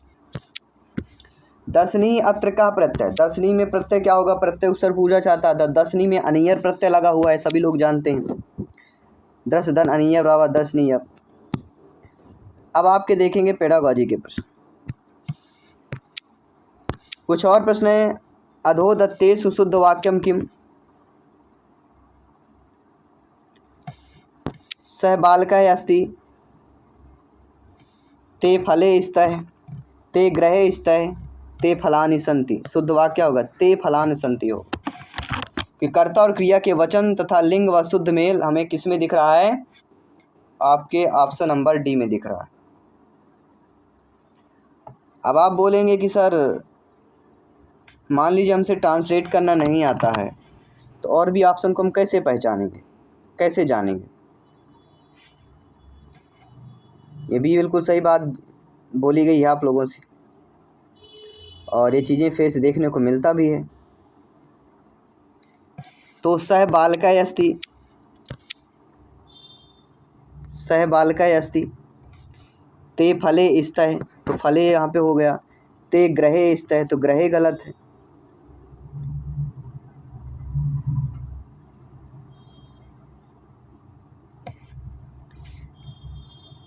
सह बालिका अस्ति होना चाहिए, बालिका होना होके बालिका होनी चाहिए। ते फलानि सन्ति, ये ठीक दिया गया है, तो शुद्ध वाक्य डी ऑप्शन हो जाएगा। कर्ता क्रिया वचन लिंग हमें ध्यान देना पड़ेगा। अगला, नदी शब्द से प्रथमा बहुवचने रूपम। नदी शब्द का प्रथम बहुवचन रूप क्या होगा? नदी शब्द रूप, नदी का, नदी क्या होगा? एक वचन, नदी, नद्यौ, नद्यौ दो वचन और बहुवचन नद्य हो जाएगा। नदी नद्यौ नद्य, तो बहुवचन हमारा नद्य हो जाएगा, नद्य हो जाएगा द्विवचन, नदी हो जाएगा प्रथम वचन। इसके बाद प्रश्न है कि देवालय है अस्य संधि विच्छेद है। देवालय का संधि विच्छेद क्या होगा? देवधन आलय, अर्थात दीर्घ स्वर संधि हो जाएगा। इतना तो सभी लोग जानते होंगे। तो जिनको हिंदी की ग्रामर बनती है वो संस्कृत उन सभी के लिए आसान हो जाता है। वयम पश्चामयी खालिस्तान इत्यस्य लट लकारे समुचितम क्रियापदम किम? कर्ता यहाँ पे वयम है, उत्तम पुरुष बहुवचन के साथ है। दृश्य पश्य, यहाँ पे दृश्य अर्थात दृश्य या पश्य धातु हो जाएगा, और लट लकार हो जाएगा, और तो लट लकार का क्रियापद लट लकार का पश्चामयी हो जाएगा, पश्चामय, सी ऑप्शन सही हो जाएगा। अगला है रामय्य बाणेन हतय बाले रेखांकित पदे शुद्ध वाक्यम। रामे बाणेन हतय बाले, तो क्या होगा? रामय बाणेन नहीं होगा, रामेण बाणेन हतय बाले हो जाएगा। क्या हो जाएगा? क्योंकि कर्मवाच अर्थात कृतवाच प्रयोग में कर्ता में तृतीया विभक्ति क्या होगी? रामेण होगी। तो रामेण बाणेन हतय बाले, बाली को किसने हटा था? तो राम ने, वही यहाँ पे पूछ लिया गया है। फिर अगला, नदी शब्द से सप्तमी एक वचन रूप है। नदी शब्द का सप्तमी एक वचन रूप लिखना है, तो वह हो जाएगा नद्याम। क्या हो जाएगा? नद्याम, अर्थात नदी का रूप, थोड़ा सा रूप पढ़ लेना है, जो रूप पूछे जाते हैं। लक्ष्मी पद इति पदस्य पर्याय, लक्ष्मी पद में पर्याय क्या होगा? रमा या श्री। लक्ष्मी का प्रसिद्ध पर्यायवाची शब्द रमा या श्री होता है। पर्याय मतलब पर्यायवाची। तो आपका पर्यायवाची भी आ गया, संधि भी आ गए, अव्यय भी आ गए। फिर अगला है द्वनियमो अंगीकृत निर्मितम पुस्तकम इतस्य पदस्य समासय का। द्वनियम अंगीकृत निर्मितम पुस्तकम, दो नियमों पर आधारित संरचनात्मक पद्धति को हम द्विपाद या द्विनियमात्मक प्रारूप कहते हैं। तो यहाँ पे हमारा बी ऑप्शन सही हो जाएगा। सभी लोग समझ गए? अब आइए देखते हैं अगला प्रश्न। अगला व्याकरण शिक्षणे अस्य प्रयोगः सर्वोत्तम भवति। व्याकरण शिक्षणे अस्य प्रयोगः सर्वोत्तम भवति। व्याकरण शिक्षण का सबसे प्रयोग कौन सा होगा? कंठस्थ करना यानी याद करना तो होगा नहीं, निगमनात्मक नियम से उदाहरण नहीं होगा, तो हो क्या? आगमनात्मक होगा। आगमनात्मक क्या होता है? उदाहरण से नियम की ओर। यह होगा व्याकरण शिक्षण का सबसे प्रयोग होता है, अर्थात व्याकरण शिक्षण में उदाहरण से नियमों की ओर जाना आगमन विधि सर्वाधिक प्रभावी उपागम माना जाता है। फिर देखेंगे अगला प्रश्न यहाँ पे क्या पूछा जा रहा है। अगला है कि शिक्षकः स्वयं ग्रंथस्य अथवा पाठस्य प्रयोगम कृत्वा प्रयोगम करोति। शिक्षक जो है स्वयं पाठ ग्रंथ का विस्तृत का विवरण दे रहे हैं, तो वह क्या कर रहे हैं? तो वह व्याख्यान विधि या व्याख्यान उपागम का प्रयोग कर रहे हैं। भाई अगर शिक्षक स्वयं जो है ग्रंथ को, पाठ को प्रयोग कर रहे हैं तो वह व्याख्यान विधि होगी, यानी बच्चों को व्याख्या कर रहे हैं, बता रहे हैं, समझा रहे हैं। फिर अगला है अधिगमनस्य का उक्ति सर्वोत्तम अस्ति, अर्थात अधिगम का सर्वोत्तम जो होगा वह होगा छात्राय स्वानुभव ज्ञान निर्माणम कुरुंत। रचनावादी दृष्टिकोण के अनुसार छात्र स्वयं अपने अनुभवों के आधार पर ज्ञान का निर्माण करता है। फर्स्ट ऑप्शन इधर राइट आंसर हो जाएगा। फिर इसके बाद अगला प्रश्न है कि प्रारंभिक स्तरे भाषा शिक्षणे प्राथमिक उद्देश्यम किम।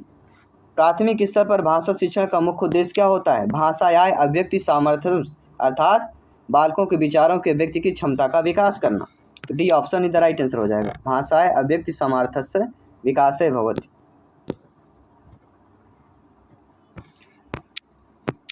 फिर अगला प्रश्न यहाँ पे दिया गया है कि अभिप्रेरक लेखनम निम्नलिखितेषु कुत्र अंतर्निहितम अस्ति, अर्थात संपादक के नाम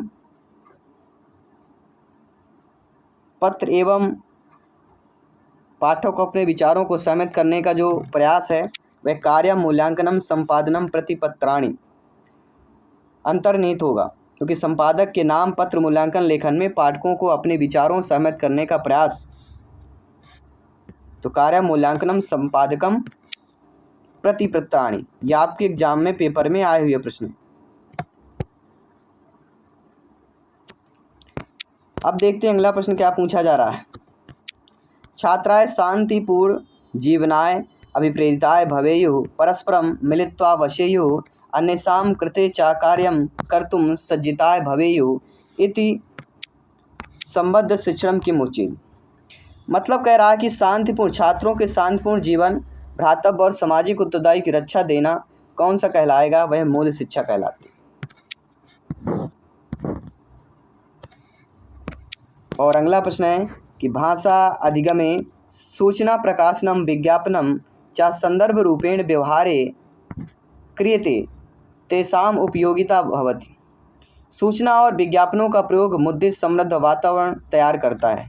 क्या करता है? लेखन वातावरण। सूचना और विज्ञापन किसका करता है? लेखन के वातावरण को तैयार करता है। तो यहाँ पे हमारा डी ऑप्शन हो जाएगा। तो ये 30 महत्वपूर्ण प्रश्न हमने किया, और अगला भी एक प्रश्न और है, इसको भी कर लीजिएगा। ये भी आपके पीआरक्यू से है कि भाषा शिक्षण की पद्धति कौन सी नहीं है। तो सभी लोग जानते हैं ड्रेकलाली किंडरगार्टन मंड से भाषा शिक्षण की पद्धति है। अभिक्रमित अन्वेषण जो होती है भाषा शिक्षण की पद्धति नहीं होती। तो संस्कृत का हमने टॉप 30 प्रश्न यहाँ पे कर लिया। तो संस्कृत भाषा की पीआरक्यू यह सीरीज़ थी, तो हम सॉल्व कर रहे हैं पेपर को, पीआरक्यू टेस्ट कर रहे हैं ताकि आपकी तैयारी हो सके, समझ सकें किस प्रकार के प्रश्न पूछे गए थे। और हर सब्जेक्ट के पीआरक्यू